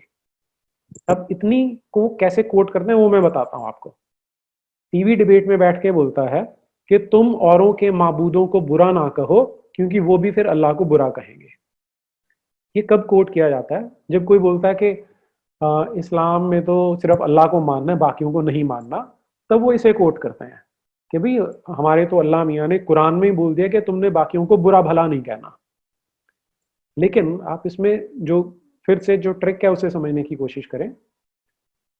और ये मुशरिकीन जिनकी अल्लाह के सिवा इबादत करते हैं, उन्हें तुम बुरा ना कहा करो, वरना ये लोग भी अल्लाह को बिना समझे, ये बिना समझे सबसे इंपॉर्टेंट है कि उनको तो अकल नहीं है, इसलिए वो अल्लाह को बुरा भला कह देंगे। लेकिन तुम अगर उनको बोलोगे तो वो भी इन रिटर्न अल्लाह को बुरा भला बोलेंगे। अब ये चैप्टर भी उस टाइम का है जब अभी मोहम्मद बिन अब्दुल्ला कमजोर था, उसके पास ताकत नहीं आई थी। और इसका आप देखिए कि इसका बैकग्राउंड क्या है, वो शेयर करता हूं आपके साथ। इसकी जब आप कमेंट्री देखेंगे तो आता है the prohibition of insulting the false gods of the disbelievers. कि इसकी जब आप कमेंट्री देखेंगे ना, तो जो प्रोहिबिशन है वो फॉल्स गॉड्स हैं जो बाकियों के हैं, तो उसके अगेंस्ट ये दी जा रही है। इसको जब आप डिटेल में देखेंगे तो और क्लैरिटी आ जाएगी इसमें। अब क्योंकि हो क्या रहा था, अली बिन अबी तालहा said that Ibn Abbas commented on this ayat, ये इस आयत के बारे में बता रहा है। They said, O Muhammad, you will stop insulting our gods or we will insult your Lord। तो मैंने आपको बताया कि जब ये मक्का में था तो वहां पर जो पहले के देवी देवता थे जिनकी पूजा होती आ रही थी, ये उनको बहुत भला बुरा कहा करता था, वो इसको टॉलरेट करते हैं। अब हमारे देश में हमारे देश में क्या पूरे संसार में एक नैरेटिव क्रिएट करते हैं कि जो इनके पैगंबर थे मोहम्मद, इनको तो बहुत ज्यादा परजिक्यूट किया जाता था, वहां बहुत परेशान करते थे। एक्चुअल में क्या था, वो लोग बड़े टॉलरेंट थे, लेकिन ये उनको गालियां दिया करते थे। तो ये आपको यहाँ दिखाई देगा कि जो मोहम्मद बिन अब्दुल्ला था वो उनके जो देवी देवता थे उनको भला बुरा कहा करता था। तो इसलिए उन्होंने कहा कि अगर तू ऐसा करेगा तो हम भी अल्लाह को इंसल्ट करेंगे। और फिर नीचे वाला एक्सप्लेनेशन आप दोबारा देखिए। Abdul Razzaq narrated, Muslims used to insult the idols of the disbelievers, and the disbelievers would retaliate by insulting Allah wrongfully without knowledge। तो क्योंकि ये जो एग्रेसिव पार्टी थी वो ये थी, ये वहां पर कहा करते थे कि तुम हमारे अगर देवी देवताओं को बुरा बोलोगे तो हम भी बुरा बोलेंगे। तो ये उस कॉन्टेक्स्ट में आयतें आती हैं। अच्छा, अब ये मैंने बताया 108। फिर क्योंकि हमने कॉन्टेक्स्ट तो देख लिया, अब इसकी पिछली दो वर्सेस देखेंगे तो और क्लियर कर देती हैं। आयत नंबर 106 देखिए। जब कुछ तुम्हारे पास तुम्हारे परवरदिगार की तरफ से वही की जाए, बस उसी पर चलो, अल्लाह के सिवा कोई माबूद नहीं, और मुशरिकों से किनारा कश करो।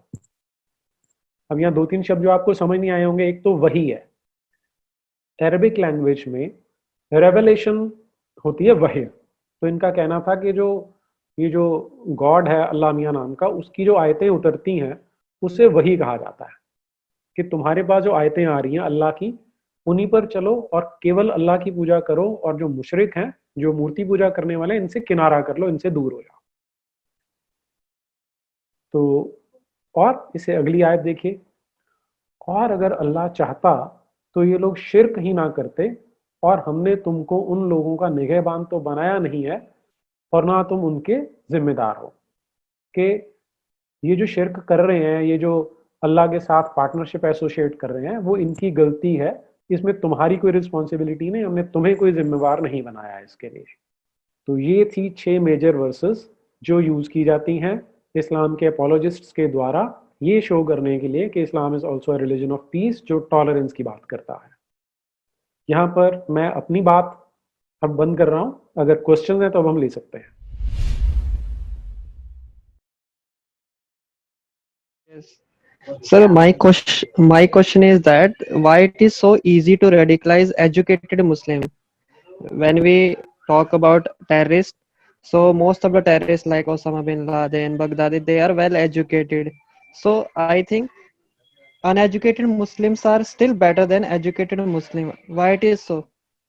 ओके, देखिए, पहली चीज तो एजुकेशन जैसी आजकल दी जाती है उसका इंटेलेक्ट से या critical ability, critical thinking ability से कुछ लेना देना नहीं है।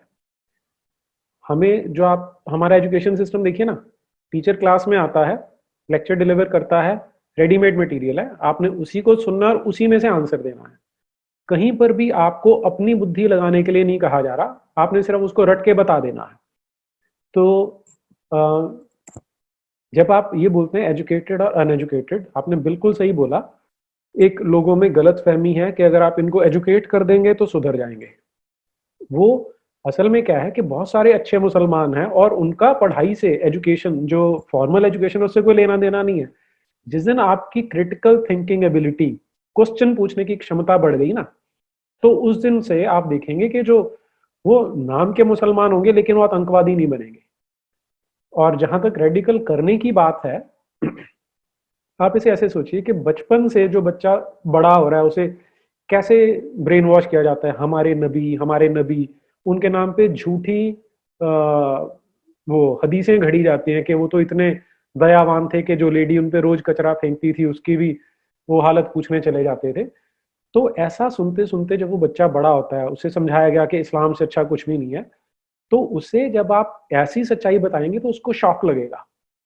और हर किसी में इतनी हिम्मत नहीं होती कि वो सच को एक्सेप्ट कर ले, क्योंकि सच एक्सेप्ट करने का मतलब ये है कि आज तक की वो पुरानी जितनी जीवन था वो झूठ जी रहा था। इसे मानने के लिए हिम्मत सब में नहीं होती है, बहुत कम लोगों में होती है। और इसीलिए मैं बोलता हूँ कि जो एक्स मुस्लिम्स है ना, जो ये इस्लाम छोड़ चुके हैं, वो वाकई प्रेज के लायक हैं कि एक तो उन्होंने जो मुल्ला मौलवी जो उनको हमेशा कब्जा करके रखना चाहते हैं, उनके चंगुल से तो वो बाहर निकलते ही निकलते हैं। लेकिन उससे ज्यादा बड़ी जो उनकी जीत होती है वो है जो उन्होंने अपने आप को जीत के, अपनी इस डर के ऊपर जीत पा के वो एक्सेप्ट करते हैं कि आज तक हम गलत थे और अब हम सही रास्ते पे आए हैं। आपके बहुत सारे वीडियोस देखता रहा हूँ और मैं यूएस में भी रहा हूँ करीब 8 एक साल। तो मैंने वहाँ पे क्रिश्चियनिटी की भी कुछ डॉक्यूमेंट्रीज और एक दो बुक पढ़ी थी। तो एक मैंने एक बहुत कंट्रोवर्शियल मूवी रिलीज हुई थी। एक कॉप्टिक क्रिश्चियन है इजिप्ट के, उसने गुस्से में आके, क्योंकि उनके मर्डर हो रहे थे इजिप्ट में मुस्लिम ब्रदरहुड के लोगों के द्वारा, तो उनने एक इनोसेंस ऑफ द मुस्लिम्स एक मूवी बनाई थी जिसको तुरंत ही बैन कर दिया गया और उसको बोल दिया गया इसका गला काट के लाओ तो उसको बहुत बड़ा इनाम मिलेगा जो भी गला काट के लाएगा जी। उसमें जब मैंने कुछ देखा तो मेरे को ऐसा लगा कि आपने तो बहुत ही ज्यादा रिसर्च की है और इतना आपने कैसे टीम के साथ की या कैसे की, अपने आप में एक बहुत बड़ा अद्वितीय काम है।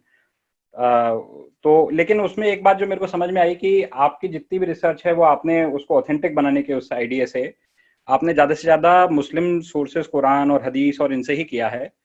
पर ये तो जानबूझ करके इसमें वाइट वॉशिंग की गई होगी, लिपापोती करी गई होगी।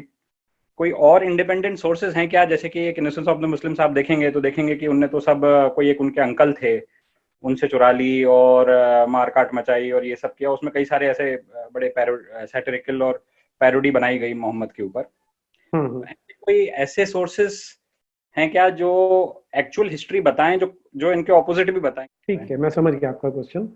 ऐसे होता है जी कि जब हम हिस्ट्री की बात करते हैं तो जब आप कंटेम्प्रेरी सोर्सेज पूछेंगे ना, तो हमें चाहिए कि जो इस्लाम का जो नैरेटिव चलता है, एक तो ट्रेडिशनल नैरेटिव है कि उनकी हदीसों में, कुरान में क्या लिखा है। दूसरा होता है कि कंटेम्प्रेरी उस समय बाकी लोग क्या लिख रहे थे। तो इस पे अभी वेस्ट में बहुत लोगों ने काम किया, जैसा आप वो मूवी का एग्जांपल दे रहे हैं। हालांकि वो मूवी में थोड़ी सी एग्जेजरेशन है कुछ जगह पे जो मैंने देखा है, लेकिन अभी वेस्ट वाले इस पे अच्छा काम कर रहे हैं। एक तो जैसे डैन गिब्सन का नाम शायद आपने सुना होगा, जिन्होंने ये बताया कि जो सारे का सारा ओरिजिन है वो मक्का का नहीं है, वो पेट्रा का है। और वो उनकी बड़ी स्ट्रॉन्ग स्कॉलरशिप है। लेकिन मैं अभी ट्रेडिशनल नैरेटिव की बात कर रहा हूँ। जो देखिए, पहले दूसरा जो मुस्लिम स्कॉलर, सॉरी वेस्ट का स्कॉलर जो अभी काम कर रहा है, टॉम हॉलैंड है, जिसका कहना है कि मोहम्मद एग्जिस्ट ही नहीं करता था, ये इन्होंने जैसे जीसस क्राइस्ट एक फेक कैरेक्टर क्रिएट किया गया है, वैसे ही मोहम्मद इज ऑल्सो क्रिएटेड। हालांकि टॉम हॉलैंड का ये जो क्लेम है, मैं उसको एक्सेप्ट अभी तो बिल्कुल नहीं कर रहा हूँ, क्योंकि उसकी scholarship is not very rigorous. मेरा अभी तक का यही मानना है कि मोहम्मद एक्चुअली में एग्जिस्ट करता था, और ये जो हिस्ट्री चल रही है वो पेट्रा वाला, that is a very solid evidence कि पेट्रा में इसका ओरिजिन था, वो ऑलमोस्ट एक्सेप्टेबल है। लेकिन अभी हमारे देश में पता क्या प्रॉब्लम है, कि जो पढ़े लिखे मुस्लिम्स भी हैं, उनका भी एक बहुत बड़ा सेक्शन मुल्ला मौलवी के चंगुल में फंसा हुआ है। अब इसमें कहानी क्या है कि मुल्ला मौलवी की सारी दुकान इस्लाम पे चलती है, और वो ट्रेडिशनल नैरेटिव पे चलती है। जिस दिन उसमें एक भी होल होना शुरू हो गया तो उनकी दुकान हो जाएगी बंद, और जो आम मुसलमान है, जो अपनी इंडिपेंडेंट सोच रखता है, वो उनकी दुकान पे जाना बंद कर देंगे। तो ट्रेडिशनल नैरेटिव हमारे देश में अभी तक वही पेश किया जा रहा है, डैन गिब्सन के बारे में कोई चर्चा नहीं कर रहा। तो इसीलिए मैं कोशिश मेरी ये होती है कि जो ट्रेडिशनल उन्हीं का नैरेटिव है, उसी के थ्रू भी बता दी जाए कि उसमें भी इतनी सारी ऐसी चीजें हैं जो आम मुसलमान भी एक्सेप्ट नहीं करते हैं, अगर अगर उनकी अपनी क्रिटिकल थिंकिंग एबिलिटी काम करती है तो जो आपका एक और पार्ट था आपके क्वेश्चन का कि ऐसे और सोर्सेज, तो और सोर्सेज एक तो डैन गिब्सन में से आपको मिल जाएंगे, प्लस एक जो होल इनके थ्योरी में क्रिएट हो रहा है वो ये है कि जो आप बोलते हो कि एग्रीमेंट हुआ था मोहम्मद बिन अब्दुल्ला का किसी पर्शियन के साथ, तो जो पर्शियंस हैं उनके पास अगर वो डॉक्यूमेंट नहीं मिल रहा है, इसका मतलब है कि वो फैब्रिकेशन है। लेकिन ये अभी it is in a state of flux, अभी उस पर कोई रिजिड आउटकम नहीं निकली है। नमस्कार नीरज जी, मैं कृष्ण कुमार, और आपका चैनल मैं काफी दिनों से फॉलो कर रहा हूँ। काफी पसंद है मुझे आपके सारे वीडियो। खैर वो तो एक बात है। दूसरी बात जो मैं सवाल मेरा था कि जब भी आप मुस्लिमों से इस बारे में बात करने जाएं कि ये गलत है या आपका वायलेंस है जो भी है, तो दो तरह के रिस्पॉन्सेस देखने को मिलते हैं। एक तो ये कि वो विक्टिमहुड प्ले करने लगते हैं कि भाई हाँ देखो तो सब हम लोगों के साथ गलत हुआ है, सारी दुनिया में हमारे साथ गलत हुआ है। या फिर वो एग्रेसिव हो जाते हैं कि भाई तुम्हारी हिम्मत कैसे हुई और फलाना ढिमकाना। बेंगलोर राइट्स हो चाहे और भी, मतलब बहुत सारी जो है कि वो they just take an excuse और उसके बाद फिर वायलेंस करना शुरू कर देते। तो इस मेंटेलिटी को कैसे मतलब काउंटर किया जाए, क्योंकि अक्सर जो सो कॉल्ड पढ़े लिखे मुसलमान भी है जो ये क्लेम करते हैं कि मैं तो मसूर का मांस खाता हूँ, मैं तो शराब पीता हूँ, और उसके बाद फिर वही लोग आकर के और दे बिकम आउटरीच। तो इस तरह के लोगों को कैसे डील किया जाए, क्योंकि ये बहुत ही डायलेमा मतलब अक्सर देखने को मिलता है। वही, धन्यवाद। देखिए, जो आपने प्रॉब्लम बोली ना, उसको पहली चीज तो ये कि ये प्रॉब्लम 70-80 साल से यहाँ पर नर्चर की गई है, पॉलिटिशियंस ने नर्चर करके। अब एग्जांपल ले लीजिए, शाह बानो वाला जो केस था, हमारी कोर्ट ने एक बड़ा ही प्रोग्रेसिव डिसीजन दिया, जो मुसलमान महिलाओं के लिए एक बून था, एक तोहफे के रूप में था वो। लेकिन उस टाइम की कांग्रेस सरकार ने क्या किया, उन्होंने ये जो मुल्ला मौलवी जो इमाम है, इनके नेक्सस के आगे सरेंडर कर दिया। मैं हमेशा कहता हूं कि दो चीजें अलग अलग हैं। जो मुल्ला मौलवी जो मुसलमानों को कंट्रोल करते हैं, उनकी दुकान पॉलिटिशियंस ने खोली रखी और आम मुसलमान उसमें पिसता रहा। अब आप किसी भी समाज को देखिए, आप अपने घर में ही देख लीजिए। आप ना अगर बोले, मैं जब कॉलेज में था तो हम ऐसा किया करते थे, मैंने बोलना कि मुझे ना पामिस्ट्री आती है, हाथ देख सकता हूँ, तो बड़े लोग होते थे, हमारा भी हाथ देखो, हमारा भी हाथ देखो। तो जब आप किसी को, एक स्टैंडर्ड जुमला होता है, यार तुम बाकियों को तो बहुत केयर करते हो लेकिन तुम्हें उतना रिस्पॉन्स नहीं मिलता। संसार का हर आदमी इस पे हाँ बोलता है, क्योंकि ये उसकी विक्टिम मेंटालिटी को सूट करता है कि मैं तो इतना अच्छा हूं लेकिन मुझे उतना अच्छा कभी नहीं मिला। तो आम मुसलमान को इस विक्टिम मेंटालिटी से 70 साल से दबा के रखा गया कि तुम विक्टिम हो, तुम विक्टिम हो, तुम उसमें दबे रहो। अब इसमें सबसे मेजर इशू क्या है कि आप इंडिविजुअल को बिल्कुल खत्म कर देते हैं, आप उनको भेड़ बकरियां एक झुंड बना देते हैं कि तुम झुंड में रहोगे, तुम्हें ऑप्रेस किया गया, तुमने झुंड में ही एक्ट करना है। तो उन बेचारों की इंडिविजुअलिटी पूरी तरह से खत्म हो जाती है। तो यहां तक तो आप ये मान के चलिए कि मुसलमान इसमें बहुत बड़े विक्टिम है, क्योंकि मुझे बहुत लोग मिलते हैं जिनको मुसलमानों पे बड़ा गुस्सा होता है कि इतना गंदा बिहेव करते हैं, ये करते हैं, तो वो ठीक है। वो गुस्सा आना भी एक नेचुरल रिएक्शन है। तो आपको ये दोनों चीजें ध्यान रखनी है कि वो विक्टिम भी है, लेकिन जहां पर वो भीड़ तंत्र में बन के चल रहे हैं वहां पर वो एग्रेसर है, तो वहां पर आपका गुस्सा आना भी जायज है। अब इसको कैसे डील करना है, इसका कोई एक हार्ड एंड फास्ट फॉर्मूला नहीं है। एक तो आप हमें एज अ सोसाइटी क्या करना है, जब हम एज अ सोसाइटी बात करते हैं, हम 80% लोग हैं ना जो मेजोरिटी में है, हमें इनको हेल्प करनी है उस चंगुल में से जो पॉलिटिशियंस ने और मौलवियों ने बनाया उसमें से बाहर आने के लिए। जो तो पढ़े लिखे जो समझदार हैं, जो सो कॉल्ड अपर स्ट्रेटा वाले हैं, वो ये काम बड़े इजीली कर सकते हैं और करना भी चाहिए। स्पेशली जो एकेडमिशियंस हैं, इन लोगों को तो ये करना चाहिए।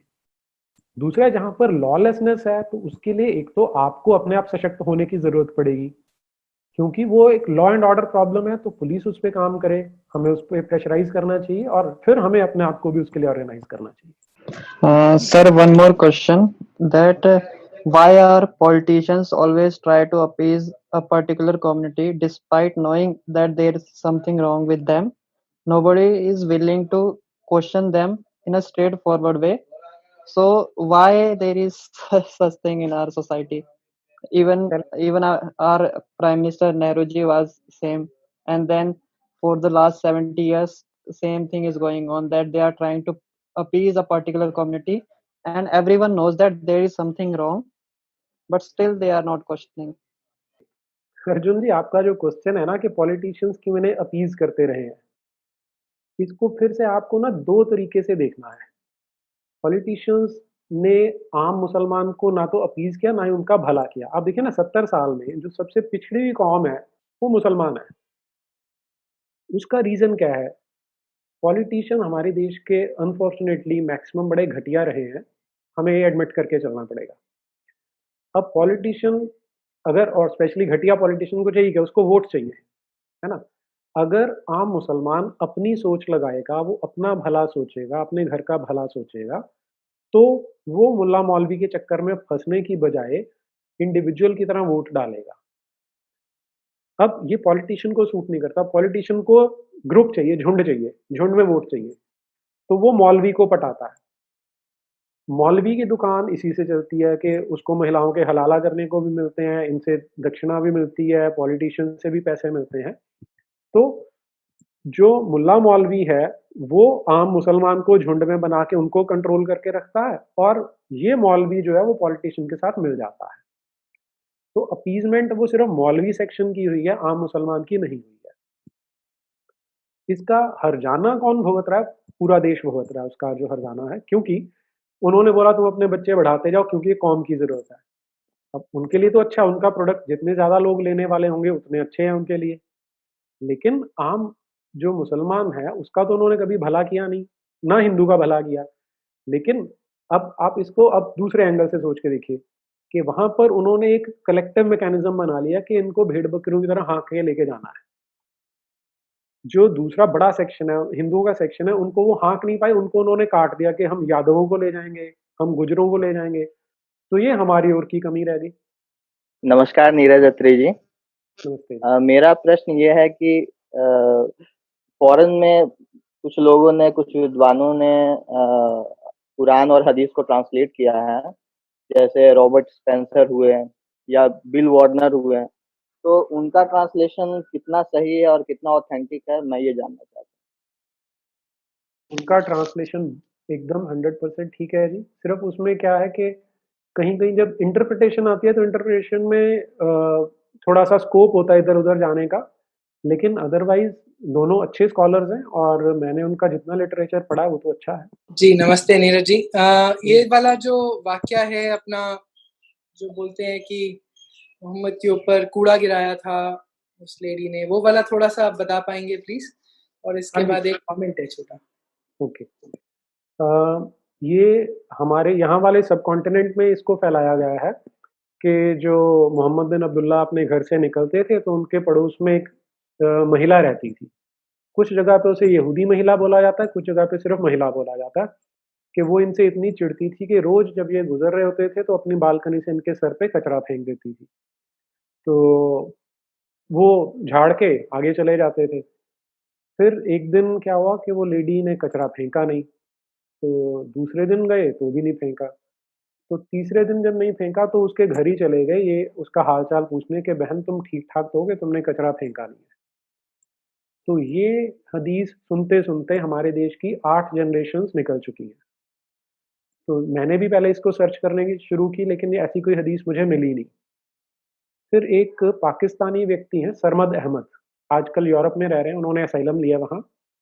तो उन्होंने उनको मैं सुन रहा था, तो उन्होंने बताया कि मैंने जब मौलवियों से पूछना शुरू किया कि हदीस कहाँ पर है, तो बोले कि ऐसी कोई हदीस है ही नहीं है, ये 1840 के आसपास किसी ने मैन्युफैक्चर की है हदीस, ऐसा कोई एक्चुअल एग्जिस्टेंस में नहीं है। और वैसे भी जो मोहम्मद बिन अब्दुल्ला है, उनका जो घर बना था मदीना में, एक मस्जिद बनाई गई उनके साथ, उनका अकेले का ही घर था।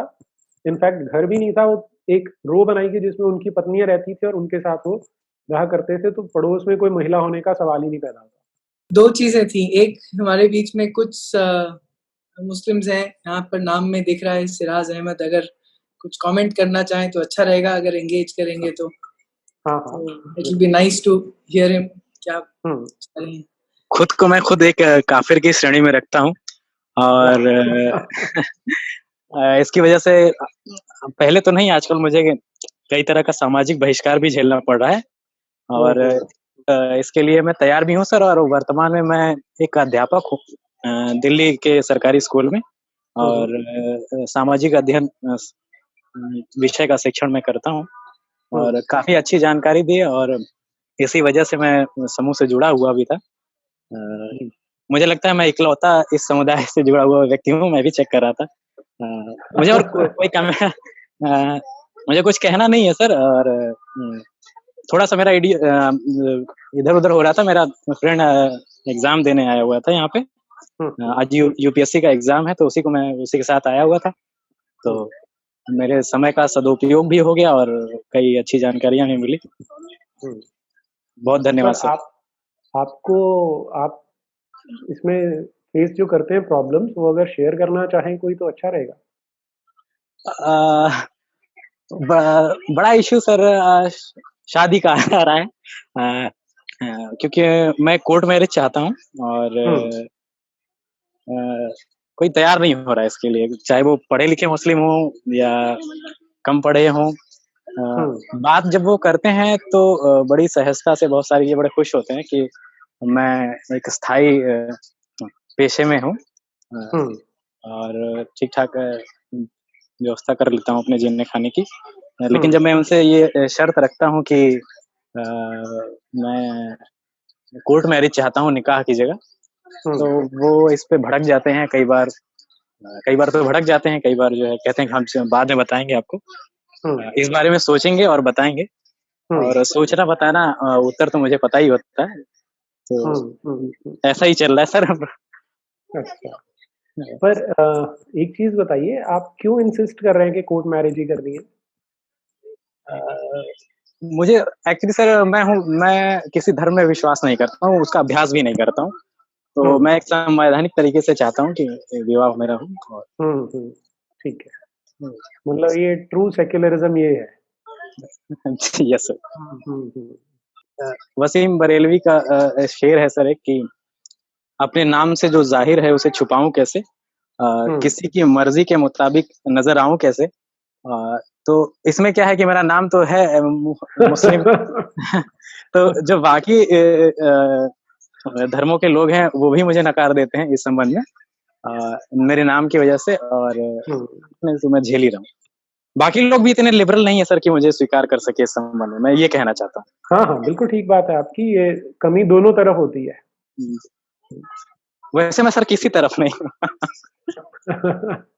बहुत अच्छी बात है जी, मैं अपनी तरफ हूँ सर। बहुत, वो होना भी यही चाहिए, सबसे पहले अपनी तरफ होंगे लोग, अपने आप फिर पीछे चल पड़ते हैं। हालांकि सर ये बहुत व्यक्तिगत बात थी, मुझे कहनी नहीं चाहिए थी, मैं समझ रहा हूँ। नहीं, क्यों नहीं कहनी चाहिए? अगर यहाँ नहीं शेयर करेंगे फिर कहाँ शेयर कर पाएंगे आप? मैं थोड़ा सा एक कमेंट देना चाहता हूँ। मैंने कहा कि दूसरी तरफ से भी नाम की वजह से झेलना पड़ता है। हाँ, ये झेलना पड़ता है। जैसे कल ही हमारे एक स्पीकर थे मोहम्मद फैज खान, शायद सिराज भाई, तुमने नाम सुना होगा, अयोध्या में वो अपनी एक मुट्ठी मिट्टी डालने गए थे अयोध्या के राम मंदिर में बनने के समय, बहुत कंट्रोवर्सी हुई। आप अगर उनको संगम टॉक्स पे सुनेंगे तो जितना प्रेम उन्हें हिंदू समाज से मिलता है, तो मुसलमान समाज से तो केवल धिक्कार मिलता है, और वो ये ओपनली बात करते हैं। तो ये बात नहीं है, बात सिर्फ ये आती है कि नाम को देखकर, हाँ, सबको जो डाउट आता है, कई लोगों को वो जरूर आता है, क्या करेंगे जब एनवायरनमेंट ऐसा हो जाता है, तो फिर शायद उनको गलत बोलना ठीक नहीं। एक कमेंट और नीरज जी था जो कि 70 सालों में ऐसा क्यों हुआ। एक बहुत अच्छा टॉक हुई थी अभी, बहुत अच्छी, रुचिर शर्मा जी की। उन्होंने एक बहुत अच्छा कॉन्सेप्ट इंट्रोड्यूस करा कि एक पूरी कॉन्स्टिट्यूशन, पूरा सरकार की विचारधारा एक नेगेटिव पीस मेंटेन करने पे जाती है कि जो है ना उसे छोड़ दो, उसको हिलाने डुलाने की ज्यादा कोशिश मत करो।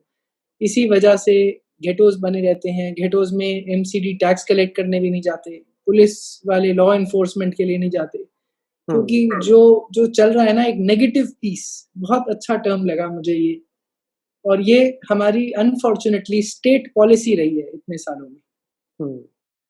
तो बस इतना ही बोलना था। So my question is, although I have questions about many issues about the so-called friendly to Jews and Christians also, because as far as I've read Quran and Hadith, there are many verses which are actually against Jews. Okay, I could give you the verses also. I think the chapter just a second, sir. The chapter 9, Surah 30th. It says that the Jews say Ezra is the son of Allah, and the Christians say the Messiah is the son of Allah. That is their statement from their mouths. They imitate the saying of those who disbelieve before them. May Allah destroy them. How are they deluded? And there are so many such verses throughout Hadith and Quran. My question is in the Indian context. I see, sir, that although all the Muslims and Christians and everybody, they talk about casteism, and they say that they use casteism to bring down Hindus all the time. But thing is that even the Dalit icons like Dr. Ambedkar, he has clearly written in his book Pakistan and the Partition of India about the sectarianism and the casteism of Indian Muslims. He has clearly written that the Indian Muslims are how the Indian Muslims are divided in the Pasmanda Muslims, right, the Azlaf and the Arzal Muslims, and how the Ashraf Muslims, which are the upper caste Muslims, persecute them. He has written about halal code, then the Sayyidism, right, the upper caste Sayyids who call themselves as the progeny of Prophet Muhammad, and Ansaris who are Ansaris and the low caste Muslims, how they are persecuted. So why don't we bring these topics in the mainstream? We followed Varna, which was socially mobile. Even a devil could, or the person who was Rakshasa could ascend to the level of Brahmin, right? And a Brahmin could bring down to the level of a low caste person or a devil because of his karma. So it was completely socially mobile. It was flexible. It did not assign people a caste purely on the basis of their birth, but because of their karma. Whereas casteism simply assigns people their caste on the basis of their birth. So this is completely against the Varna system. But we are seeing that there is a situation where people are bringing us down, talking about casteism, but Christians and Muslims who are practicing casteism, they they don't want any such discussion. So this is a very funny thing. I'm completely surprised that we don't have any discussion or debate about this. Whereas Mughals and Sayyids are not Indians. They came from outside. The Ranghedi Muslims and all these Ranghedi Muslims are obviously Hindu converts, but Mughals, Sayyids, Pathans who call themselves upper caste, they are not from India in a sense. So yes, sir, this is the question. Why no debate on this topic? Why no debate on what? The casteism present in Muslims? Yes, sir. Okay, ठीक है जी. देखिए ऐसा है कि debate जब आप कह रहे हैं कि why are we not debating, तो वहाँ पे वी का क्या मतलब है, आपको पहले वो क्लियर करना पड़ेगा कि हम पूरे हिंदू समाज की बात कर रहे हैं। तो हिंदू समाज तो पिछले 70 साल में कोई भी डिबेट नहीं कर रहा था बाय एंड लार्ज। ये अब शुरू हुई है, या शायद उसका रीज़न शायद ये रहा है कि पहले हमारे पास डिस्कशन के एवेन्यूज़ नहीं थे। जितने सोर्सेज ऑफ इंफॉर्मेशन थे, जितना इंफॉर्मेशन फ्लो था, वो बहुत ज़्यादा कंट्रोल्ड और कंस्ट्रिक्टेड था कि स्टेट के कंट्रोल में है और स्टेट एक पर्टिकुलर डायरेक्शन में ज़्यादा झुकी हुई थी, तो डिस्कशंस नहीं हो रहे थे। और द मेयर फैक्ट कि आप ये क्वेश्चन उठा रहे हैं एक पब्लिक फोरम पे इज़ एन इंडिकेटर कि अब डिस्कशन शुरू हो गई है। और क्योंकि आज का टॉपिक नहीं है इसलिए आज डिस्कशन नहीं कर सकते, otherwise we can definitely have an entire session on this, why not, and it will always be welcome and will be a very good discussion. नमस्ते सर। मैंने दो फेजेस ऑब्जर्व किए हैं, मतलब जो दो फेजेस हैं मोहम्मद के लाइफ के, मक्का और मदीना में।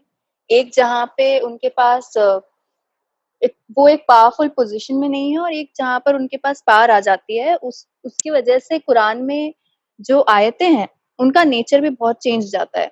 जहाँ पे वो थोड़ी सी भी जिसको कॉम्प्रोमाइजिंग पोजीशन या जहाँ पे पैसिविज्म देखने को मिलता है, वो तब है जब मोहम्मद के पास बेसिकली पावर नहीं है और उनके फॉलोअर्स बहुत कम है।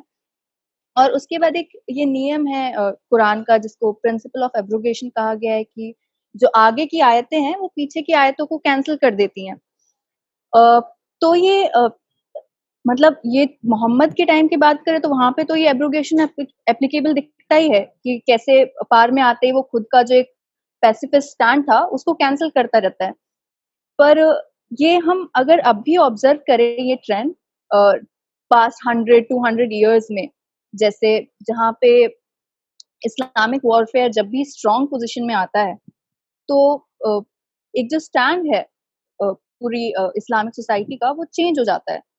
जहाँ एक वो पैसिफिस्ट पोजीशन लेती है, जहाँ पे वो एक्सप्लेनेशंस देती है या जस्टिफाई करने की कोशिश करती है, उसके बाद एक उसका एक बहुत रेडिकल रूप देखने को मिलता है जहाँ पे वो कोई एक्सप्लेनेशन या जस्टिफिकेशन नहीं देती बल्कि सिर्फ इम्पोज करती है। एक बहुत इम्पीरियलिस्ट इम्पोजिंग स्टैंड आ जाता है। तो अगर हम मतलब इसको ये जो मक्का और मदीना वाला जो एक कंसेप्ट है, एक एब्रोगेशन वाला कंसेप्ट है, आई थिंक उसको हमेशा जब हम एड्रेस करते हैं किसी से या सवाल पूछते हैं कि अच्छा ये तो कैंसिल हो जाती है आयत तो अगली वाली आयत से, तो सीधा सीधा आंसर होता है किसी भी इस्लामिक स्कॉलर का कि अगर ऐसा होता तो आज मुस्लिम सोसाइटी उसको फॉलो क्यों कर रही होती है। तो मैं ये सिचुएशनल वेरिएशन देखती हूँ कि ये डिफर करता है कि उस सोसाइटी की या उनकी पॉपुलेशन या किस पोजीशन में इस्लामिक सोसाइटी किसी भी कंट्री में है। तो इस पे मैं आपके कमेंट्स एक बार जानना चाहूंगी कि ये कितना करेक्ट ऑब्जर्वेशन है। और सबसे पहले तो मुझे ये आपको देख के बड़ी खुशी हो रही है कि यंग बच्चे और जिसे हम मातृशक्ति बोलते हैं वो अगर इसमें इंटरेस्ट ले रही है, तो there is nothing like this. क्योंकि अगर एक बच्ची सीख जाती है तो पूरे घर को सिखा लेती है वो चीज़ें। I am very glad to even just hear this from you. और and your observation is absolutely spot on. ऐसा होता है एक्चुअली। इस तरह का भी एक डॉक्ट्रीन है इस्लाम का। मुझे एक इंसिडेंट याद आ रहा था। सलादीन एक बड़ा अच्छा वॉरियर है इस्लाम का। तो जब एक चार्ल्स द हैमर मार्टेल एक क्रिश्चियन वॉरियर था, जब क्रूसेड्स चल रहे थे तो इनकी आपस में लड़ाई होनी थी, चार्ल्स मार्टेल की और सलादीन की। तो सलादीन को एक आदमी आता है मदीना से, वो उसे सजेस्ट करता है कि हम इनके साथ संधि कर लेते हैं। तो अच्छा, by the way Saladin was not an Arab. तो तब उसने उसे कहा, कहता कि you are an Arab but I know better than you that it is written in Quran that never ever give ground to the opponent when you are in a superior position.